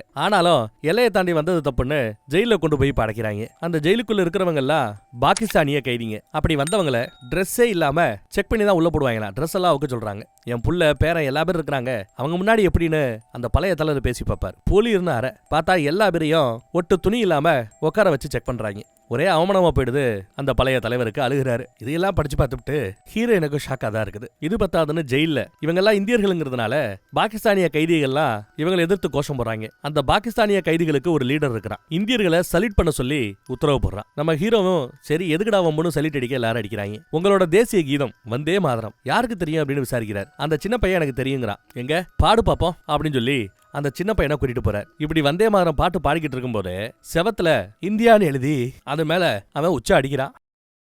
அந்த சின்ன பையன் பார்த்து அழுந்து போவான். அத அங்க ஊனமா இருக்கிற ஒருத்தர் விரும்பல போல தெரியுது, குனிஞ்சுக்கிறாரு. ஹிந்துசம்னு எழுதிருப்பான்னு நினைக்கிறேன். ஹெச் மட்டும் தான் பாக்கி இருக்குது. வரும்பாருங்க நம்ம ஹீரோவுக்கு கோவம். தண்ணி எடுத்துட்டு வந்து அந்த உற்சாகல அழிச்சு விடுறான். இதை பார்த்தா அவங்களுக்கு அவமானம் இல்லையான்னு ஒருத்தன் கேள்வி கேட்டா, செவத்தை பார்த்தா காலை தூக்கி இந்த மாதிரி கக்கா உச்சா போறதெல்லாம் நாய்ங்க தான் அப்படின்னு சொல்றான். இதை கேட்டா அவரு, அப்படியா எந்த நாய் வேணாலும் இதை செய்யுமா, அப்போ நீங்க தைரியம் இருந்தா செவத்துல பாகிஸ்தான் எழுதி அது மேல உச்சா போங்கடா பாப்போம் அப்படின்னு சொல்லி நக்கல் பண்ணி சிரிக்கிறார். பதிலுக்கு நம்ம ஹீரோ, டேய் இந்தியால இருக்கிற எங்க ஊர் தெருநாய்களை பாகிஸ்தான் பக்கம் திருப்பி விட்டா கூட போதும், நீங்க பயத்துல உற்சாக பெறுவீனான்னு சொன்னதும் கோவத்துல அவன் குத்த வருவான். அதுக்குள்ள ஒரு போலீஸ்காரன் நடுவில் வந்து நம்ம ஹீரோவை புலியிருந்து ஒரு அரை, உங்களை பார்த்தா எனக்கே கொல்லணும்னு தோணுது, அவனும் ஒரு பாகிஸ்தானிய தீவிரவானவன், அவனுக்கு குத்துறவனு தோணாதா, இங்க இருந்து கூட்டு போங்கன்னு அவங்க எல்லாம் அனுப்பிச்சு வைக்கிறார். அப்புறம் அந்த தீவிரவாதிக்கும் வார்னிங் கொடுக்குறாரு. அவங்க 22 பேரு இந்த ஜெயிலுக்கு வந்திருக்காங்கிறதுக்கு ரெக்கார்டு கிளியரா இருக்குது, அவங்களுக்கு எதுவும் ஆகக்கூடாது, இதுதான் கடைசி வார்னிங்னு எச்சரிக்கிறாரு. அப்புறம் அந்த பசங்களை கூப்பிட்டு இந்த மாதிரி உணர்ச்சிப்படக்கூடாது, உங்களுக்கு உசுறு முக்கியமா இல்ல கௌரவம் முக்கியமா, உசுறு தான் முக்கியம்னு புரிந்து நடந்துக்கங்கிறாரு. அப்புறம்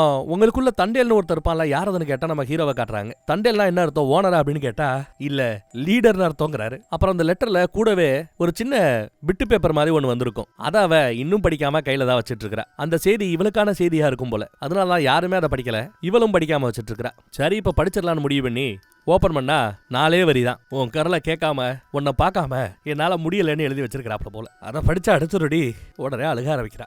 ஜெயில போனை பிடிங்கி வச்சிடறாங்கல்ல, போன்ல வால்பேப்பர்ல இவளோட போட்டோ இருக்கும், பாத்துக்கிட்டு இருந்திருக்கலாம் கடல்ல இருக்கிற வரைக்கும். இப்ப ஜெயில எல்லாமே புடிங்கி வச்சுட்டாங்கிறதுனால இவளை பார்க்க முடியாம வருத்தப்படுறதா அவன் சொன்னதை வச்சுக்கிட்டு சரி ஒரு போட்டோ எடுத்து அனுப்பிச்சு வைக்கலாமே நினைக்கிறா. அதுக்குள்ள நிச்சயதார்த்த மாப்பிள்ள வந்து ஹால்ல உட்காந்துட்டு இருக்கிறார். இதை பார்த்ததும் போட்டோ அனுப்ப வேண்டாம்னு முடிவு பண்ணி போட்டோ உள்ள போட்டு தண்ணி கொண்டு வந்து கொடுக்குறா. அவர் எதுக்கு வந்திருக்காருன்னா கல்யாணத்தை தள்ளி வைக்கலான்னு வந்திருக்காரு. இருக்குங்க கல்யாணத்தை தள்ளி வைக்கணும்னு மாமனார் கேட்டா, தவணையில கோல்டு வாங்கினா அந்த தவணை முடிகிற வரை அந்த கோல்டு அவர்களுக்கு சொந்தம் இல்லைன்னு அர்த்தம். அந்த மாதிரி இந்த கல்யாணமும் தவணையில இருக்குது. உங்க பொண்ணு சொல்ல வேண்டிய 3 விஷயம் இருக்குது, 3 நிமிஷம் இருக்குது, அதுக்கு சம்பந்தப்பட்ட அந்த ராஜு இங்க வரணும். இவங்க அந்த 3 நிமிஷத்துக்கு பேசுற வரை அவளால நிம்மதியா என்ன கல்யாணம் பண்ணிக்க முடியாது, அதனால கல்யாணத்தை தள்ளி வைப்போம், அவன் வரட்டும், அந்த 3 நிமிஷம் மேட்டரை பேசட்டும், அப்புறம் நாம கல்யாணத்தை பண்ணிக்கலாம் அப்படின்னு ரொம்ப தங்கமான மாப்பிள்ளையா பேசிட்டு போறார். அப்புறம் பாகிஸ்தான்ல மாட்டிக்கிட்டு இருக்கிற நம்ம மீனவர்களோட குடும்பத்தை போட்டோ எடுத்து நியூஸ்ல போட போறாங்க போல, அதுக்காக குரூப் போட்டோ எடுக்கிறாங்க. அந்த போட்டோல நிக்கிறோங்கிறதுக்காக நம்ம ஹீரோயினையும் கூப்பிட அவளும் ஓடியாந்து வந்து நிக்கிறா. அது நியூஸ் பேப்பர்ல வர அந்த நியூஸ் பேப்பரை கட் பண்ணி நம்ம ஹீரோட முகத்தை பார்க்க ஆரம்பிச்சிட்டாரு ஹீரோ. இவங்க அம்ச லெட்டரும் அது கூடவே போய் சேர்ந்துருக்குது. ஹீரோட அம்மா உட்பட எல்லா பேரும் அவங்க குடும்பத்துக்கு ஏதோ லெட்டர் எழுதிருக்காங்க. ஆனா அவன் மட்டும் எந்த லெட்டருமே ஹீரோக்காக எழுதல. ஆனா எழுத முயற்சி பண்ணிருப்பா, எழுத மனசு வராது, கண்ணீர் விட்டுருப்பா. அந்த ஒரு சொட்டு கண்ணீர் இதுல ஒட்டிக்கிட்டு இருக்குது. அதை கரெக்டா நோட் பண்ணிட்டா. இது போதும் அப்படின்னு நினைக்கிறா. அடுத்து பழசெல்லாம் நினைச்சு பாக்குறாங்க. நம்ம ஹீரோவோட அப்பா இறந்து போன சமயம் அவனுக்கு ஆறுதலா இருந்தது நம்ம ஹீரோயின் தான். அதெல்லாம் நினைச்சு பாக்குறா, அழுக்கையா வருது, அழுகையா வருது. அப்புறம் அந்த சின்ன பையன் எங்கன்னு நோட் பண்றாங்க. 30 நிமிஷத்துக்கு முன்னாடியே, அரை மணி நேரத்துக்கு முன்னாடியே பசிக்குதுன்னு சொல்லி சாப்பிடறதுக்கு வந்தானே, இங்க வல்லையா அப்படிங்கிறப்பல அவனுக்குள்ள பேச்சு. அப்பா பதறாரு, போங்கடா தேடுங்கடான்னு. எல்லா இடத்துலயும் பாத்ரூம் உட்பட எல்லா இடத்துலயும் தேடி பார்த்தா ஒரு கிணத்தடி பக்கத்துல அவன் அப்படியே ஒரு மாதிரி மயக்கத்துல கிடக்குறான். தூக்கிட்டு போங்கன்னு தூக்கிட்டு போறாங்க. ஆனா அங்க மாஞ்சா கயிறு ஒண்ணு கிடக்கும், சவரம் பண்ற பிளேடு ஒண்ணு கிடக்கும். என்ன இருக்குன்னு பார்த்தா அந்த சின்ன பையனுக்கு வலுக்கட்டாயமா சுண்ணத்து பண்ணி விட்டுருக்காங்கன்னு நினைக்கிறேன். அப்படி பண்ணிருக்காங்களா இல்ல மொத்தமா ஆண்மையவே அறுத்து எரிஞ்சிட்டா எல்லாம் தெரியல. இத பண்ணது அந்த தீவிரவாதி தான். நான் தான் பண்ணேன்னு ஓப்பனா வந்து பேசுறான். ஹீரோக்கு பயங்கர கோவம் வரும், இருந்தாலும் அவனால எதுவும் பண்ண முடியல. அந்த பையனுக்கு உசுருக்கு ஒன்னும் ஆபத்துல நல்லா தான் இருக்கிறான். அந்த பக்கம் இணையமைச்சரை போய் பாக்குறாங்க. சீக்கிரம் எங்க வீட்டு ஆம்பளைகளை புடிச்சு கொடுங்க, காப்பாத்தி கொடுங்கன்னு. அவங்க திரும்பி வர்றதுக்கு நாங்க முயற்சி எடுத்துக்கிட்டு தான் இருக்கிறோம். இது எல்லாத்தையும் தாண்டி வெளியுறவுத்துறை அமைச்சர் முயற்சி பண்ணாங்கன்னா சுஷ்மா ராஜா அவங்க முயற்சி பண்ணா இன்னும் வேலை ஃபாஸ்டா நடக்கும், பாக்கலாங்கிறாப்ல சொல்லிடுறாரு. அவங்கள காப்பாத்துறதுக்கு ஸ்டெப் எடுக்கிறோம்னு சொல்றாங்க. ஆனா அவங்க இல்லாம நீங்க எல்லாம் சாப்பாட்டுக்கு என்ன பண்றீங்கன்னு ஒரு வார்த்தை அவர் கேட்டிருக்கலாம், கேட்கலையே. 6 மாசம் ஆச்சு அவங்க ஜெயிலுக்கு போய். காசு இல்லாம நம்ம குடும்பம் ரொம்ப கஷ்டப்படுதுன்னு அங்க ஹீரோவோட அம்மா புலம்பி தள்ளிட்டு இருக்காங்க. நிலைமை அதுதான். மளிகை கடையில கூட 1 மாசம் பாக்கிக்கு மேல மளிகை கொடுக்க மாட்டேன்னு சொல்லி பிரச்சனை பண்றாங்க. வட்டிக்கு வாங்கினதுக்கு மாச வட்டி கிடைக்கலையேன்னு ஒரு கர்ப்பிணியை ஒருத்தவர் திட்டிட்டு இருக்காரு வட்டிக்கு விடுறவர். இந்த மாச தவணையை நான் கட்டுறேன்னு நம்ம ஹீரோயின் சொன்னா இந்த மாசம் கட்டுவேன், அடுத்த மாசத்துக்கு அப்படின்னு அறிவுபூர்வமா அவர் கேள்வி கேட்டிருக்கிறார். 6 மாசம் கடலுக்கு அவங்க போகலனாலே நம்ம நிலைமை இவ்வளவுதான். தெருவுக்கு வந்துட்டோம் பாத்தியா, பட்னி கிடக்க வேண்டியிருக்கு பாத்தியான்னு அம்மா புலம்பிட்டு இருக்காங்க. இதெல்லாம் கேட்டு தாங்கிக்க முடியாம நான் உடனே குஜராத்துக்கு போகணும்னு நம்ம ஹீரோயின் நிச்சயதார்த்த மாப்பிள்ளைக்கு போன் பண்ணி ஹெல்ப் பண்ண சொல்லி கேட்கறா. உடனே அவரும் குஜராத்துக்கு இவளை கூட்டிட்டு போறாங்க. காரணம் என்னன்னா அந்த சேட்டை போய் பாக்குறாங்க. இந்த சேட்டுக்கு கீழே தான் நம்ம பசங்க போய் வேலை பார்த்தது குஜராத் துறைமுகத்துல. 7 மாசம் சம்பளம் பாக்கியா இருக்குன்னு சொல்லியிருந்தாருல, அந்த சம்பள பாக்கிய கேட்க வந்தா வெக்கமா இல்ல என்கிட்ட வந்து சம்பள பாக்கிய கேட்க வந்துட்டா, உன்னை பார்த்தாலே அருவருப்பா இருக்கு, போடிங்க இருந்து விரட்டி விடுறாரு. காசை கொடுக்க முடியாதுன்னு மூஞ்சி அடிச்சாப்ல பேசுறாரு. இந்த ஆள் கிட்ட 10 வருஷமா வேலை பார்த்த உன் ஆளு மீனவர்கள், அவங்களாலேயே வாங்க முடியாத அந்த பணத்தை எப்படி ஒன்னால வாங்க முடியும், வா கிளம்புவோம் அவ்வளவுதான் அப்படின்னு நிச்சயதார்த்த மாப்பிள்ள கூட்டிட்டு போலான்னு பார்த்தா ஊருக்கு மத்தியில ஜங்ஷன்ல அப்படியே உட்காந்துட்டா. காசு இல்லாம எந்திரிக்க மாட்டேன்னு முடிவு பண்ணிட்டா போல. சேட்டும் பாக்குறார், வெயில் அடிச்சா எந்திரிச்சு போயிடுவா, எவ்வளவு நாள் நடத்துறான்னு பாப்போம் அப்படிங்கிறாப்ல. அவர் அசால்ட்டா இருக்கிறார். ஏன் அப்படி உட்கார்ந்து இருக்கிறா, ஏன் தர்ணா பண்றான்னு எல்லாரும் பேச ஆரம்பிக்க, சம்பள பாக்கி வாங்குறதுக்காகத்தான் இவ இப்படி தர்ணா பண்ணிட்டு இருக்கிறான்னு அங்க இருக்கிறவங்க எல்லாம் அரசல் புரசலா பேச ஆரம்பிக்கிறாங்க. அங்க இருக்கிற சில சிங்கி உட்பட எவ்வளவு நாள் இப்படி நீங்க உட்கார்ந்து இருந்தாலும் அந்த ஆளு உன்கிட்ட காசு கொடுக்க வாய்ப்பே இல்ல அப்படின்னு எடுத்து சொல்றாரு. கடலுக்குள்ள ஒரு வலைய வீசிட்டு மீன் கிடைக்கலையேன்னு வருத்தப்பட்டா எப்படி? எல்லாரும் எல்லா கப்பல்ல இருந்து வலை வீசும் போதுதான் மீன் மாட்டோம். அந்த மாதிரி சேட்டு கொடுக்க வேண்டிய அந்த பணத்தை எங்களுக்கு கொடுக்கறோம்னா எல்லாரும் சேர்ந்துதான் வலை வீசணும். எவ்வளவு கேவலமா அருவருப்பா என்கிட்ட பேசினா தெரியுமா, அவனை தட்டி கேட்கறதுக்கு நீங்க கூட நிக்க மாட்டீங்களா அப்படின்னு கூப்பிட்டதோ, டேய் போட்டலா நிப்பாட்டுக்கடா, வாங்கடா தர்ணாவுக்குன்னு அவர் எல்லாரையும் கூப்பிட ஆரம்பிச்சிட்டார். எல்லாரும் உட்கார ஆரம்பிச்சிட்டாங்க. ஒரு ஆள் பண்ற தர்ணா இப்ப 100 பேர் அப்படிங்கிறாப்ல வந்து நிக்குது. அடுத்து மீடியா இந்த மேட்டரை கேள்விப்பட்டு அவங்க இங்க இன்டர்வியூ பண்ண வந்துட்டாங்க. நியூஸ்ல காட்டு தீயா இது பரவ ஆரம்பிக்குது. மித்த சேட்டுங்கெல்லாம் டேய் ஒழுங்கா சம்பள பாக்கிய குடுறா, நம்ம பேரு மானமெல்லாம் கப்பல ஏறுபடு போல, கொடுத்து தொலை முடிச்சு விடு அப்படின்னு சொல்ல சேட்டு வந்து என் தப்பு தான், இந்தாமா சம்பள பாக்கின்னு 7 மாசம் பாக்கிய சிறப்பா வந்து கொடுத்துட்டாரு. அந்த சம்பள பணத்தை வாங்கிட்டு வந்து எல்லா குடும்பத்துக்கும் கரெக்டா கொண்டு வந்து கொடுக்குறா. இந்த மேட்டரை லெட்டர்ல எடுத்து சொல்லிருப்பாங்க போல தெரியுது. இந்த பொண்ணு தைரியமா பண்ண அந்த விஷயத்த ஜெயில கிடக்கிற நம்ம பிள்ளைங்க பாராட்டி பேசிட்டு இருக்காங்க. அந்தந்த குடும்பத்துக்கு பணத்தை சரியா எடுத்து கொடுக்கும் போது அந்த புள்ளத்தாச்சி புள்ள அவ எங்க காசு இல்லாம நானும் வயிற்றுல வளர இந்த புள்ளையும் செத்து போயிடுமோ நினைச்சேன். இப்ப எங்க 2 பேரோட உசுருக்கு ஆபத்து இல்லைன்னு புரிஞ்சுக்கிட்டேன். பையன் பிறந்தா ராஜனும் ஆள் பேரையும், பொண்ணு பிறந்தா சத்யானும் ஓம் பேரையும் வைக்க போறேன்னு குழந்தை மேலேயே சத்தியம் பண்றாங்க. நம்ம ஹீரோ தலைவரனா இவ தலைவின்னு ப்ரூவ் பண்ணிட்டா. வெளியுறவுத்துறை அமைச்சர்கிட்ட இப்ப இந்த மேட்டர் போகுது. இணையமைச்சர் போய் எடுத்து சொல்றாரு, அந்த கிராமத்து மக்களுக்கு உதவி பண்ணுங்கிறார். கூடவே நல்லபடியா முடிச்சு கொடுத்தா அந்த கிராமத்து ஒட்டுமொத்த ஓட்டு நமக்கு கிடைக்குங்கிறாப்ல அந்த இணையமைச்சர் எடுத்து பேசுறாரு. நாம ஓட்டுக்காக வேலை செய்யக்கூடாது, நாட்டுக்காக வேலை செய்யணும், அதுதான் ஃபர்ஸ்ட்.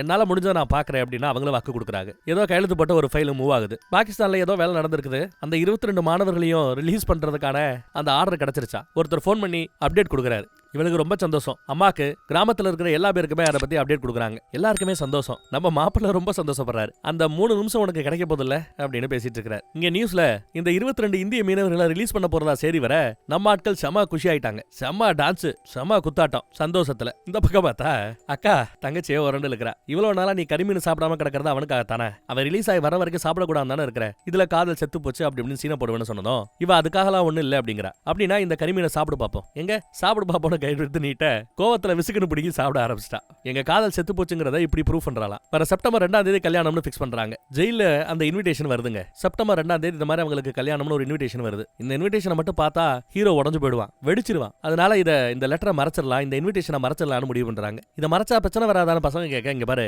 ஆகஸ்ட் 15 இந்திய சுதந்திர நாள் அன்னைக்கு நம்மள ரிலீஸ் பண்றதா பேசிக்கிறாங்க. அதுக்கு பிறகு ஒரு 17 நாளைக்கு பிறகுதான் செப்டம்பர் 2 வருது. ரிலீஸ் ஆகி வந்துட்டா அவன் இந்த பிரச்சனையை பார்த்துப்பான், சால்வ் பண்ணிப்பான். கிராமத்துல நம்ம ராஜ் இருக்கும்போது எந்த ஆம்பளோட சத்தியா கழுத்துல தாலி கட்ட முடியும், பாத்துக்கலாம்டான்னு பேசுறாரு. அதுவரை இது தெரியப்படுத்தக்கூடாதுன்னு பழைய தலைவர் சொல்லிட்டார். இந்த பக்கம் கோர்ட்லயும் அதே மாதிரி ஆகஸ்ட் 15ஆம் தேதி 2019 வருஷம் இவங்களை ரிலீஸ் பண்ணணும்னு கோர்ட் ஆர்டர் வந்துருச்சு. ஆனா திடுதுப்புன்னு நீதிபதி கிட்ட ஏதோ ஒரு சின்ன துண்டு சீட்டு போகுது. அப்புறம் அங்க இருக்கிற வக்கீல்களுக்கெல்லாம் ஏதோ நியூஸ் பரவுது. அடுத்த நொடி இவங்க எல்லாரும் இங்க இருந்து கூட்டிட்டு போங்கன்னு சொல்லிட்டு நீதிபதிகள் எந்திரிச்சாங்க. தீர்ப்பு எழுதப்படுற நேரத்துல இந்த மாதிரி நீதிபதிகள் எந்திரிச்சது எல்லாருக்குமே ஷாக்கா தான் இருக்குது. என்ன ஆயிடுச்சு அப்படின்னு பார்த்தா, நாடாளுமன்றத்துல நம்ம அமைச்சர் அமித்ஷா காஷ்மீர் எப்பவுமே இந்தியாவோட ஒரு அங்கம், இந்திய அங்கமாவே தான் அது இருக்கும், யாரும் சொந்தம் கொண்டாட முடியாது அப்படின்னும், ஜம்மு காஷ்மீருக்கு ஆர்டிகல் 370 படி சிறப்பு அந்தஸ்து கொடுக்கப்பட்டிருந்தது, அந்த அந்தஸ்தை ரத்து பண்றதாவும் அவர் அறிவிப்பு இருக்கிறார். சிறப்பு அந்தஸ்து கொடுத்து ஜம்மு காஷ்மீரை தனியாவே வச்சிட்டு இருக்கிறது நல்லதில்லை அப்படின்னு மித்த ஸ்டேட்டுக்கு மாதிரியே இனிமே ஜம்மு காஷ்மீரையே நடத்த போறோம், நோ மோர் சிறப்பு அந்தஸ்துங்கிற அந்த சட்டம் அமலுக்கு வந்ததுமே பாகிஸ்தான்லயும் காஷ்மீர்லயும் பெரிய பிரச்சனை ஆகுது. குறிப்பா பாகிஸ்தான்ல இதை எதிர்த்து நிறைய பேர் பிரச்சனை பண்றாங்க. சிறப்பு அந்தஸ்து இருக்கிற வரைக்கும் எப்ப வேணாலும் ஜம்மு காஷ்மீரை நம்மளால மீட்க முடியும்னு பாகிஸ்தான் நினைச்சுக்கிட்டு இருந்தாங்க. ஆனா அந்த அந்தஸ்து புடுங்கின பிறகு இந்தியால இருக்கிற மத்த ஸ்டேட் மட்டும் தான் இனிமே ஜம்மு காஷ்மீரும் அப்படின்னு சொன்ன பிறகு இனி காஷ்மீரை புடுங்க முடியாதுங்கிற ஒரு பயம் அங்கிட்டு வந்துருச்சு. அந்த பயத்துல தான் எல்லா பேரும் கலவரம் பண்ண ஆரம்பிக்கிறாங்க. பாகிஸ்தான்ல பெரிய கலவரம் நடந்துகிட்டு இருக்குது. அந்த கலவரம் நடக்கிற இடத்து பக்கமா இவங்களோட வண்டி போகுது. பாகிஸ்தான்ல இருக்கிற மொத்த ராணுவத்தை இறக்குனா கூட அந்த கலவரத்தை அடக்க முடியாது, எப்படியாவது அங்க இருந்து எஸ்கேப் ஆகிற வழியை பாருங்கன்னு இந்த பக்கத்துல போலீஸ்காரர் சொல்றாரு. கலவரக்காரங்க அந்த வண்டியை நொறுக்க ஆரம்பிக்கிறாங்க. இவங்களோட கையில திரிசூலத்தை ஒருத்தன் டாட்டூ போட்டிருப்பான். அதை பார்த்ததும் இவங்க இந்தியர்கள் இந்துக்கள்ங்கிறது தெரிய வருது. அதை பார்த்த ஒருத்தன், டேய் இங்க இந்தியர்கள் இருக்காங்கடா டேய் அப்படின்னு சத்தம் போட்டுறாங்க. உடனே நம்ம ஹீரோ அவனை எத்தி வெளியில தள்ளி கதவை சாத்திட்டான். இந்த பக்கம் அவங்க 22 பேரும் கலவரத்துல மாட்டிக்கிட்டாங்கிற செய்தியை போலீஸ்காரர் மேலிடத்துக்கு தெரியப்படுத்துறாரு. அதுக்குள்ள இந்த பக்கத்துல பெட்ரோல் குண்டுகளை வீசுறாங்க. வேற வழியில வெளியில வந்தாகணும். நம்ம ஹீரோ வெளியில வர்றார். அங்க இருக்கிற கொடி, அங்க இருக்கிற வண்டி, இதை எல்லாத்தையுமே ஒரு பாதுகாப்பு அரண் மாதிரி பயன்படுத்துறார். ஆயிரக்கணக்கான அந்த கலவரக்காரர்களுக்கு மத்தியில இருந்தும் இந்தியர்களை காப்பாத்துறதுக்காக ஈர்க்குதிச்சு அவங்களை கூட்டிட்டு வந்துட்டு இருக்கிறார். ஒரு பெட்ரோல் குண்டு அடிப்பாங்க பாருங்க, நல்ல வேலை அதை அணைச்சு பாதிக்கப்பட்ட போலீஸையே காப்பாத்துறாரு. போலீஸ் மேல ஏதாவது பட்டிருக்கோம், அந்த பாகிஸ்தானிய போலீஸை காப்பாத்துறாரு. எங்களால முடியல, விட்டா கொஞ்ச நேரத்துல எல்லாரும் கொண்டுடுவாங்க, ஏதாவது பண்ணுங்க அப்படின்னு போன் பண்ணி மேல இடத்துல சொல்றாரு இந்த போலீஸ். இங்க போலீஸ்காரங்க எல்லாருக்கும் பயம். ஒண்ணு, பாகிஸ்தான் ஆட்கள் கிட்ட மாட்டி எல்லா பேரும் செத்து போவாங்க, இல்ல வலிமை இருந்தா தப்பிச்சு இந்தியாவுக்குள்ள போயிடுவாங்க. ரெண்டுல எது நடந்தாலும் நம்ம எல்லாருக்கும் வேலை போயிடும், நம்ம குடும்பம் பட்டினி கிடக்கணும்னு எல்லாரும் வருத்தப்பட்டு பேசிட்டு இருக்க ஜெயிலோட கேட்ட தட்டுற சத்தம் திறந்தா அத்தனை பேருவே கரெக்டா ஜெயில வந்து நிக்கிறாங்க. இதை அவங்க எதிர்பார்க்கவே இல்ல. அப்படியே அரண்டு போய் பாக்குறாரு. தப்பிச்சு ஓடி போயிட்டீங்களோ நினைச்சோங்கிறாரு. தப்பிச்சு ஓடி போற ரேஞ்சுக்கு நாங்க தப்பு பண்ணலையேங்கிறாப்ல நம்ம ஹீரோ. தவறுதலா தான் உங்க நாட்டுக்குள்ள வந்தவன்னு எடுத்து சொல்றாரு. இந்த மேட்டரை டீல் பண்ணிக்கிட்டு இருந்த அமைச்சர் அவங்க ஐசியூல இருக்காங்க. அவங்க பிஏ கிட்ட தான் இதுக்கு முன்னாடி இவ பேசியிருப்பா, அப்டேட் எல்லாம் கொடுத்துட்டு இருந்தாரு. அவருக்கு கால் பண்ணி இதை சம்பந்தமா பேசணும்னு பேசினா அமைச்சர் நோ மோர், இறந்துட்டாங்க, ஒன்னும் பண்ண முடியாதுன்னு பிஏ கைய விரிச்சிட்டார். அடுத்து இணையமைச்சர்கிட்ட பேசினா, படத்துல சுசீலா ஸ்வராஜ் அப்படின்னு பேர் வச்சிருக்காங்க. சோ வெளியுறவுத்துறை அமைச்சர் சுசீலா ஸ்வராஜ் இறந்துட்டாங்க. அவங்களால கையெழுத்து போடப்பட்ட அந்த ரிலீஸ் ஆர்டர் அது மறுபடியும் இப்போ ஸ்டாப் ஆயிடுச்சு. அவங்க இறந்துட்டாங்கன்னா ஸ்டாப் ஆயிடுதுன்னு அர்த்தம். அது மறுபடியும் ரினியூ ஆகணும்னா அவங்களோட மகளை பன்சூரி ஸ்வராஜா அவங்களோட பேரு, அவங்கள போய் நீங்க டெல்லியில பார்க்கணும். அவங்க மனசு வச்சா ஏதாவது நடக்க வாய்ப்பு இருக்குது, அவங்கள போய் பாருங்கிறாப்ல இணையமைச்சர் எடுத்து சொல்றாரு. உடனே நிச்சயார்த்த மாப்பிள்ளையை கூட்டிட்டு டெல்லிக்கு கிளம்பிட்டா. பாக்குறது அவ்வளவு ஈஸியில போல, கேட்லயே நிப்பாட்டிடுறாங்க. ஹோட்டல்ல ரூம் போட்டு தரேன்னு நிச்சயார்த்த மாப்பிள்ளை சொன்னாலும் அதெல்லாம் வேண்டான்னு கோயில்ல சத்திரத்துல இவங்க தங்குறாங்க. நீங்க கூட வரது எங்களுக்கு பெரிய உதவி, அதுவே போதும் அப்படின்னு சொல்லிட்டார். ஜெயில அந்த தீவிரவாதியோ ஆகஸ்ட் 15 அன்னைக்கு, உங்க சுதந்திர தினத்தின் அன்னைக்கு நீங்க தேசியம் கிட பாட வந்தே மாதரம் பாட செவத்துல வரைஞ்சிருக்கிற இந்திய தேசத்தின் மீது நான் உச்சா போக போறேன், நீங்க ஒழுங்கா தேசிய கீதம் மட்டும் பாடல, அந்த சின்ன பையனுக்கு நடந்ததுதான் உங்க எல்லாருக்கும் நடக்கணும் மிரட்டுறாரு. இதை கேட்டு பொறுக்க முடியாத அந்த சின்ன பையன் ஜெயில கிடைச்ச ஒரு துணியில ஏற்கனவே கொஞ்சம் ஸ்கெட்சை வச்சு பெயிண்ட் பண்ணி இந்திய தேசிய கொடியை வரைஞ்சு வச்சிருப்பான். அதை கையில ஏந்திக்கிட்டு வரா. அந்த பக்கம் இந்தியா மேப்பை வரைஞ்சு அதுல உச்சா போறதுக்காக பாகிஸ்தானி ஆட்கள் சில பேர் தயாரா இருக்கிறாங்க. இவ இப்படி புரட்சி பண்ண ஆரம்பிச்சதும் காண்டான அந்த தீவிரவாதிக சின்ன பையனை கூட பார்க்காம படு வேகமா இங்க ஓடியாரானுங்க. சுதந்திர தினத்தை அன்னைக்கு கொடியேத்தி சல்யூட் அடிச்சு காட்டிட்டா அந்த பையன். ஹீரோ என்ன நடக்க போகுதுன்னு புரிஞ்சுக்கிட்டு அவரும் வேகமா ஓடியாரார். ஒரு பெரிய இரும்பு எடுத்துட்டு வந்து இந்திய கொடியை வீசி எரிஞ்சிட்டு ஓங்கி அந்த சின்ன பையனை அடிக்க போனா குறுக்கால வந்து அந்த அடியை நம்ம ஹீரோ வாங்கிக்கிறார். அடுத்து அங்க இருந்த ஒரு ஆளை தூக்கி அடிச்சதுல கிடந்த தேசிய கொடி மறுபடியும் எந்திரிச்சு நிக்குது. இதை பார்த்துட்டு ஜெயில இருந்த சில அதிகாரிங்க மேலதிகாரிகளுக்கு போன போட்டு இந்திய தேசிய கொடியை யாரோ இன்னைக்கு பறக்க விட்டாங்க, அதுவும் நம்ம ஜெயில பிரச்சனை பெருசா ஆக போகுதுன்னு அப்டேட் கொடுக்குறாரு. கொடியில இருந்து கம்புல இருந்து கொடியை அழகா மடிச்சு வழக்க வச்சு முத்தா கொடுத்து அதை பத்திரமா எடுத்து உள்ள பாக்கெட்டுக்குள்ள வச்சிட்டார். செக்யூரிட்டியை டைட் பண்ணுங்க, கேட்டை தாண்டி யாரும் உள்ள வரக்கூடாதுங்கிறாப்ல போலீஸுக்கு உத்தரவு போட்டாரு அந்த உயரதிகாரி. ஓவரா பண்ண அந்த தீவிரவாதிக்கு கம்பால ஓங்கி ஒரு குத்து. ஒரே ஷாட்ல 4 பேர் அடிச்சு தள்ளுறாரு. வெளியில இருக்கிற பாகிஸ்தானிக இந்த கேட்ட தண்ணி உள்ள வர முடியாது. ஆனா உள்ள ஆல்ரெடி இருக்கிற அந்த பாகிஸ்தானிகளோட நம்ம ஹீரோ சண்டை போட்டு தான் ஆகணும். ஒரு 10 பேர் ஒண்ணு சேர்ந்து அடிக்கிறானுங்க, புரட்டி எடுக்கிறானுங்க. ஆனா அத்தனை பேரையும் தூக்கி வீசி எரிஞ்சிட்டு எந்திரிச்சு நிக்கிறார். எல்லாரையும் அடிச்சு புரட்டி எடுக்கிறவன வாலியை கொண்டு வந்து தீவிரவாதி அடிக்க பார்த்தா ஓங்கி அடிச்சு கீழே தள்ளி கெத்து காட்டுறார். வாயிலே 2 எத்து விடுறாரு. அதே சமயம் ஊருக்கு லெட்டர் கொடுக்கணும்னு சொல்லி இந்த மாதிரி விடுதலை டிலே ஆனதுனால வருத்தப்பட வேண்டாம், 1-2 வாரத்துல நாங்க வந்துருவோம்னு ஆறுதலா எழுதி ஊருக்கு ஒரு லெட்டர் அனுப்பணும். அதை கொண்டு போய் கொடுக்கறதுக்காக பெரிய தலைவர் பழைய தலைவர் அதிகாரிகளை பார்க்க வந்திருக்காரு ஜெயிலேயே. ஆனா இங்கதான் உள்ள பெரிய பிரச்சனை ஓடிக்கிட்டு இருக்குது. அதை பாக்குறதுக்காக அந்த போலீஸ்காரங்க எல்லாம் இங்க ஓடியாண்டாங்க. கலவரம்னா 2 பக்கத்தையுமே அடக்கியானும்ல. சோ நம்ம ஹீரோவை அடக்கணும்னு சொல்லி போலீஸ் உள்ள வர பார்த்தா அவங்களுக்கு எல்லாம் டிபிக்கி கொடுத்து நம்மால அதையும் தாண்டி எஸ்கேப் ஆகி இந்த பக்கம் வரார். தப்பிச்சு ஒண்ணுங்கிறது அவரோட எண்ணம் இல்ல. கிச்சன் பக்கம் ஓடியாந்து இருக்கிற ஸ்டவ் எல்லாத்தையுமே ஆன் பண்ணி விட்டார். எல்லாம் எரிஞ்சிட்டு இருக்குது. கொடி இங்க இருந்தா கொடியை அவமானப்படுத்துவாங்க, ஏதாவது பண்ணுவாங்கன்னு சொல்லி கொடியை தீயில போட்டு எரிச்சிட்டார். அதுவும் மரியாதையா வடக்க வச்சுட்டா அந்த கொடியை எரிக்கிறார். உயர்திகாரி வந்ததும், ஏண்டா அங்க வெளியில எவ்வளவு பெரிய கலவரம் நடந்துகிட்டு இருக்குது, உனக்கு உன் தேச பத்தியை காட்டுறதுக்கு வேற வழி தெரியலையா அப்படின்னு கேட்க, வேற இடம் இல்லையான்னு கேட்க, ஜெய் ஹிந்துன்னு சொல்லி செலிட் அடிப்பான் பாருங்க, ஓங்கி ஒரு அடி. இந்த நாயை அடிச்சு இழுத்துட்டு வாங்கன்னு சத்தம் போட்டார் அவர். அடிச்சு தரன்னு அங்கிட்டு இழுத்துட்டு போவாங்க. டார்க் செல்லுல போட போறாங்களா. இவரை இந்த மாதிரி இழுத்துட்டு போகும்போது நம்ம பசங்கள்லாம் அங்க இருந்த மத்த இந்தியர்கள் எல்லாம் சல்யூட் பண்ணி இவன் மன்னன் சரிங்கிறாப்ல ஆதரவு கொடுக்குறாங்க. அடிபட்ட தீவிரவாதியோ ஹாஸ்பிட்டலுக்காக ஸ்ட்ரெச்சர்ல தூக்கிட்டு போய்கிட்டு இருக்கிறாங்க. இந்த பக்கம் கார்ல போற வர்ற அமைச்சரோட பொண்ணை பாக்குறதுக்கு இவங்களால முடியல. செல்லுல கிடந்தாலும் நம்ம ஹீரோயினோட நினப்பாவே தெரியறான். கோயில்ல கிடந்தாலும் அவங்களும் நினப்பா தான் இருக்கிறாங்க. இந்த பக்கம் அந்த பாகிஸ்தானிய போலீஸ்காரர்ல ஒருத்தர் சத்யாவுக்கு போட போட்டு பாகிஸ்தான்ல கராச்சி ஜெயில இருந்து பேசுறோம், ஒரு நிமிஷம் சொல்லி போன் பண்ணி நம்ம ஹீரோ கிட்ட கொடுக்குறாரு. சும்மா பேசியா, நாங்க இப்ப வேலையில இருக்கிறோம்னா அதுக்கு காரணம் நீ தான், பேசு அப்படின்னு கொடுக்குறாரு. இந்த பக்கம் போன அக்கா கிட்ட கொடுப்பா. அப்புறம் மனசு இல்லாம புடுங்கி காதுல வைக்கிறா. பேசி வருஷ கிடக்க ஆயிப்போச்சு. ஆனா அவன் பேசாம அமைதியாவே இருக்கிறான். இல்ல இந்த மாதிரி நிலைமையில நான் பேச விரும்பல. நான் இங்க இருந்து ரிலீஸ் ஆன பிறகு ட்ரெயின்ல இருந்து நான் இறங்கின பிறகு அவ கையை பிடிச்சி இழுத்துக்கிட்டு நான் வேகமா ஓடணும். அங்க இருக்கிற லைட் ஹவுஸ் கலங்கரை விளக்கத்துல நாங்க கட்டி வச்சிருக்கிற அந்த கொடியை அவுத்த பிறகுதான், அவளை கட்டி பிடிச்சு முத்த கொடுத்த பிறகுதான், புஜின்னு கூப்பிட்ட பிறகுதான் அவகிட்ட பேசவே ஆரம்பிக்கணும், என் காதல கொட்டணும்னு எடுத்து சொல்லிக்கிட்டு இருக்கிறான். அதுக்காகவே அந்த நொடிக்காகவே வாழணும்னு ஆசையா இருக்கிறதா சொல்ல, இவ வேற பிளான் போட்டுட்டு இருந்தா அவ வேற நினப்புல இருக்கிறான்னு இவ அதிர்ந்து போறா. அடிக்கிற மலையில அவ என்ன பண்ணணும் தெரியாம முழிக்கிறான்னு நினைக்கிறா. இந்த பக்கம் நிச்சயதார்த்த மாப்பிள்ளையோ இவங்களுக்கு சாப்பாடு வாங்கி கொடுத்துக்கிட்டு பணிவிடை பண்ணிக்கிட்டு இருக்கிறா. இன்னும் 3 நாள்ல கல்யாணம் தேதி வருது. ஏன்னா அவ்வளவு தள்ளி போயிடுச்சு போல. இப்போ வரைக்கும் கார்ல போற வர அமைச்சரோட பொண்ணு வண்டியை நிப்பாட்டல, இவங்களை பார்த்து பேசவும் செய்யல. கல்யாண பொண்ணு மாதிரி ட்ரெஸ் பண்ணிக்கிறேன். ஒரு கல்யாண பொண்ணு கொட்டுற மலையில அங்க நின்னா அவங்க பாக்குறதுக்கு வாய்ப்பு இருக்குன்னு புரிஞ்சுக்கிட்டு அந்த கொட்டுற மலையில கல்யாண பொண்ணு மாதிரி ட்ரெஸ் பண்ணி வாசல போய் நிக்கிறா. இதை பார்த்தா அந்த அம்மா வண்டியை நிப்பாட்ட சொல்றாங்க. என்னவா இருக்குன்னு கேட்க, கூட இருக்கிற ஆட்கள் எல்லாம் இதெல்லாம் சும்மா பப்ளிசிட்டி ட்ரெண்ட், நியூஸுக்காக இப்படி பண்றாங்கன்னு சொல்ல, எந்த ஒரு பொண்ணும் கல்யாண கோலத்துல கொட்டுற மலையில இப்படி வந்து நிக்க மாட்டா. அதுவும் தினமும் பாத்துக்கிட்டு இருக்கிறவன் பிரச்சனை ஏதோ பெருசா இருக்கு, வண்டியை திருப்பியா அப்படின்ட்டு கேட்டை ஓபன் பண்ணிட்டாங்க. வண்டியை பார்க்கிங்ல போட்டு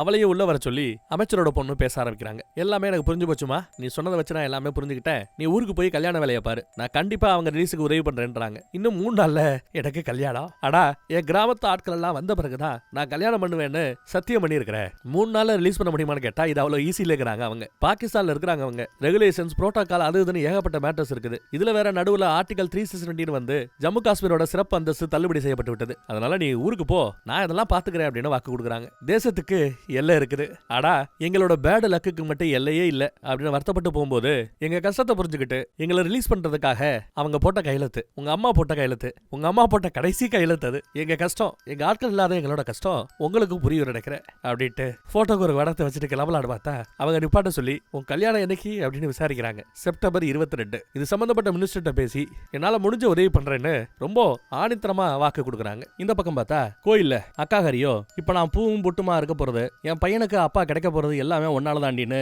ஊரே சந்தோஷமா இருக்குன்னு சொல்லிட்டு திரும்பி பார்க்கும்போது இவன் மட்டும் அழுதுகிட்டு இருப்பா. ஏண்டி அழுதுகிட்டு இருக்கேன்னு விசாரிச்சா, ஜெயில இருந்து அவன் திரும்பி வரும்போது நான் இந்த மாதிரி கல்யாணத்துக்கு சம்மதிச்சிட்டேங்கிற மேட்டர் தெரிஞ்சா அப்படியே நொறுங்கி போயிடுவா. 2 வருஷமா ஜெயில அவன் பட்ட கஷ்டத்தை விட இங்க ரொம்ப பெரிய கஷ்டத்தை அவன் பாக்குறதுக்கு தயாரா இருக்கிறா. அதெல்லாம் நினைச்சு பார்க்கும்போது எனக்கு படபடப்பா வருதுங்கிறா. ஜெயில இருந்து அவன் பேசினான் இல்லையா, அதெல்லாம் கேட்கும்போது அப்படியே ஓடி போய் அவனை கட்டி பிடிச்சுக்கணுங்கிற எண்ணம் இருக்கு. ஆனா எல்லாம் கையை மீறி போயிடுச்சுல, அவனை எப்படி பார்க்க போறேன், அவன்கிட்ட எப்படி பேச போறேன்னு ஒரு மாதிரி சோகத்துல முழிச்சுக்கிட்டு இருக்கிறா, அழுதுகிட்டு இருக்கிறா. விடுதலைக்கான அந்த நாள் வந்துருச்சு. எல்லாரும் ரொம்ப சந்தோஷமா வெளியில வராங்க. போலீஸ்காரங்களுக்கும் சந்தோஷம் தான், இவங்க நல்லபடியா போய் சேரதுல. அவங்களோட ட்ரெஸ் எல்லாம் திரும்ப கொடுக்குறாங்க. போனையே அவன் எவ்வளவு உருக்கமா பாக்குறான், டச் பண்றான்னு பாருங்க. அப்புறம் வெளியில வந்ததும் அவங்களுக்கு மெடிக்கல் டெஸ்ட் எல்லாம் எடுத்து நல்லபடியா அனுப்புறமான்னு செக் பண்ணிக்கிறாங்க. இப்ப இந்த விடுதலைங்கிறது எப்படி சாத்தியமாச்சுன்னா, இந்தியால இருக்கிற பாகிஸ்தான் கைதிகள் சில பேரை நாங்க ரிலீஸ் பண்றோம், பதிலுக்கு உங்ககிட்ட இருக்கிற எங்க கைதிகள் சில ரிலீஸ் பண்ணுங்கன்னு ஒரு ஒப்பந்தம் போட்டுக்கிறாங்க போல. அதன்படிதான் 2 நாட்டு கைதிகளும் இப்போ கைமாற போறாங்க. ஒவ்வொரு ஆள் பேரா கூப்பிட ஒவ்வொருத்தருக்கும் கையெழுத்து போட்டு போட்டு போட்டு அவங்கள ரிலீஸ் பண்ணிட்டே இருக்காங்க. அடுத்து பழைய தலைவர். அப்புறம் நம்ம ஹீரோ ராஜுவோட பேரு அறிவிக்கப்படுது. ராஜு வரப்போறான், ரிலீஸ் ஆக போறான்னு தெரிஞ்சதுமே சரி நான் கிளம்புறேன்க்கா அப்படின்ட்டு இவ கிளம்ப போறா. கூடவே அக்காவும் கிளம்ப போற சமயம், நீயே என் கூட வர, உன் புருஷனை பார்க்க போற இல்ல, இரு நான் மட்டும் போறேன்னு சொன்னா, இல்ல நீ இப்ப இருக்கிற நிலைமைக்கு தனியாலாம் விடக்கூடாது, உன் கூட நான் வரேன், வீட்டுக்கு வந்த பிறகு அவர் என்ன பாத்துக்கிட்டோம், வா போன்னு தங்கச்சியை கூட்டிட்டு அக்கா கிளம்புறா. இவ இப்படி பயந்து ஓட்டுறத பார்த்துட்டு நிச்சயத்த மாப்பிள்ளைக்கு ஒன்னும் புரியல. இப்படி ஒவ்வொரு ஆறா போயிட்டாங்க. ஆனா லக்ஷ்மணன் ஒருத்தரோட பேர் மட்டும் விட்டு போச்சு. அவர் என் பேரும் மிஸ் ஆயிடுச்சுன்னு அந்த பக்கத்துல பதறாரு. இந்த பக்கம் நம்ம ஹீரோவும் எங்கெல்லாம் ஒருத்தர் அங்க நிக்கிறாருங்க, அவரையும் கூப்பிடுங்கன்னு பதறாரு. சங்கிலியை போட்டு கேட்ட போட்டாங்க. இல்ல நான் போயாகணும்னு சொல்லிட்டு அங்க இருந்து தப்பிக்க முயற்சி பண்றாரு. துப்பாக்கியை காட்டி மிரட்டுறாங்க, போடா பின்னாடின்ட்டு. இந்த ஒருத்தர் மட்டும் எப்படி மிட்டி போச்சுன்னு விசாரிச்சா, இந்தியன் எம்பசில இருந்து மீனவர்களோட ஐடென்டிட்டி கார்ட்ஸ் எல்லா பேருக்கும் வந்திருக்கு, அந்த லக்ஷ்மணன்ற ஒருத்தரை தவிர. அவருக்கு ஐடென்டிட்டி தெளிவா இல்ல. பாகிஸ்தான் அதிகாரிக்கு அதுல விருப்பம் இல்ல. இனியா நடக்குறீங்க, எப்படி அது நடந்துச்சு, இது ஒரு பெரிய இன்டர்நேஷனல் இஷ்யூவா மாறி போயிட போறதுக்குள்ள ஏதாவது பண்ணீங்கன்னு சத்தம் போடுறாரு. இந்த பக்கம் நம்ம ஹீரோ, நாங்க எந்த ரூட்ல வந்தோமோ அதே ரூட்ல எங்க கூட வந்தவன் தான் சார், இதுல செக் பண்ண என்ன கிடக்குது சார், தயவு செய்து விட்டுருங்க சார்னு கெஞ்சுறாரு. அப்படி அவங்களை விடலைன்னா நாங்களும் போக மாட்டோங்கிறாரு. இந்த பக்கம் நம்ம லக்ஷ்மணனோ, இல்ல தப்பு ஏன் தப்பு தான், வீட்டுல எங்க அம்மா எப்ப பார்த்தாலும் ஆதார் கார்டு எவ்வளவு தடவை சொல்லிச்சு, நான் தான் கேட்கல, அப்புறம்னு தள்ளி போட்டுட்டே போயிட்டேன், எனக்கு ஒன்னும் ஆகாது, நீங்க போங்க, எனக்கா இதுக்கு நீங்க எல்லாம் கஷ்டப்படணும், நான் ஒரு 4 நாள்ல பின்னாடி வரப்போறேன், நீங்க போங்க, வீட்டுல கேட்டா நான் வந்துருவேன் மட்டும் சொல்லுங்கன்னு அழுகிறான். ஆனா நம்ம ஹீரோவோ, இங்க வரும்போது 22 பேர் வந்தோம், போகும்போது மட்டும் 21 போறது சரிப்பட்டு வராது, நடுக்கடல ஒன்ன விட்டு நாங்க எப்படி போவோம், யோசிப்போமா, அந்த மாதிரி போனா 22 பேர் ஒன்னா தான் போகணும், இல்ல எல்லாரும் திரும்புறோங்கிறாரு. இல்ல அவசரப்படாதீங்க ராஜு, நான் சொல்றதை கேளுப்பான்னு பாகிஸ்தான் அதிகாரியே பேசுறாரு. எவ்வளவோ இந்திய கைதிகள் இங்க ஜெயிலே கிடந்து கடைசியில செத்து போன வரலாறும் உண்டு. ஏதோ உங்களுக்காக அங்க போராடுற பொண்ணு ஒருத்தி இருக்கிறா, உங்க குடும்பத்து பொண்ணுங்க இருக்கிறாங்க, அவங்க போராட்டத்துல ஏதோ நீங்க வெளியில போறீங்க, இதை இழக்க வேண்டாம்னு அட்வைஸ் போடுறாரு. ஏதோ 2 வருஷத்துல நீங்க போறதெல்லாம் அதிசயம், இந்த ஆப்பர்ச்சுனிட்டியை பயன்படுத்தி போக பாருங்கிறாரு. அடுத்த ஒரு 7 நாள்லயோ 10 நாள்லயோ அடுத்த ரிலீஸ் வரத்தான் போகுது, நாங்க அனுப்பத்தான் போறோங்கிறாரு. சரி ஓகே, ஒரு வாரம் 10 நாள் தானே, அப்போ நானும் இங்கேயே உட்காந்துக்கிறேன்னு நம்ம ஹீரோ அங்கேயே உட்காந்துடுறேன். எப்படி அங்க ஹீரோயின் தர்ணா பண்ணாலும் அந்த மாதிரி. பழைய தலைவரோ, டே அவசரப்படாதா, நாங்க எதிர்பார்த்தாப்புல ஏதோ நடக்கும்னு நினைச்சோம், லைட்டா மாறி போச்சு, சொன்னா கேளு, நீ வந்தாகணும், கிளம்பி ஆகணுங்கிறாரு. கூப்பிடுறாரு, ஆனாலும் நம்ம ஹீரோ வரமாட்டேங்கிறாரு. இப்படி எல்லாம் நீ பேசுற ஆள் இல்லையே, ஏன் இப்படி பேசுற அப்படின்னு விசாரிக்கிறார். இன்னும் ஒரு 3 நாள் இருக்கிறதுல ஒன்னும் ஆயிர போறது இல்ல, 10 நாள் கூட பரவாயில்ல, நான் இருக்கிறேன், நீங்க போங்கிறாரு. இல்லடா நீ கிளம்ப வேண்டியதுடா, நீ கிளம்ப வேண்டிய அர்ஜென்ட் இருக்குடா, போடாங்கிறாரு. உனக்கு பதிலா வேண்டாம், நான் இங்க உட்காந்துறேன், நான் இவங்களை கூட்டிட்டு வரேன், நீ போய் ஆகணுங்கிறாரு. சரி வேற வழி இல்ல, சொல்லி தொலைறேன், நீ போலன்னா உன் ஆளுக்கு கல்யாணம் ஆகி தொலைஞ்சிரும், நாளைக்கு அவளுக்கு கல்யாணம், போய் தொலைடா அப்படின்னு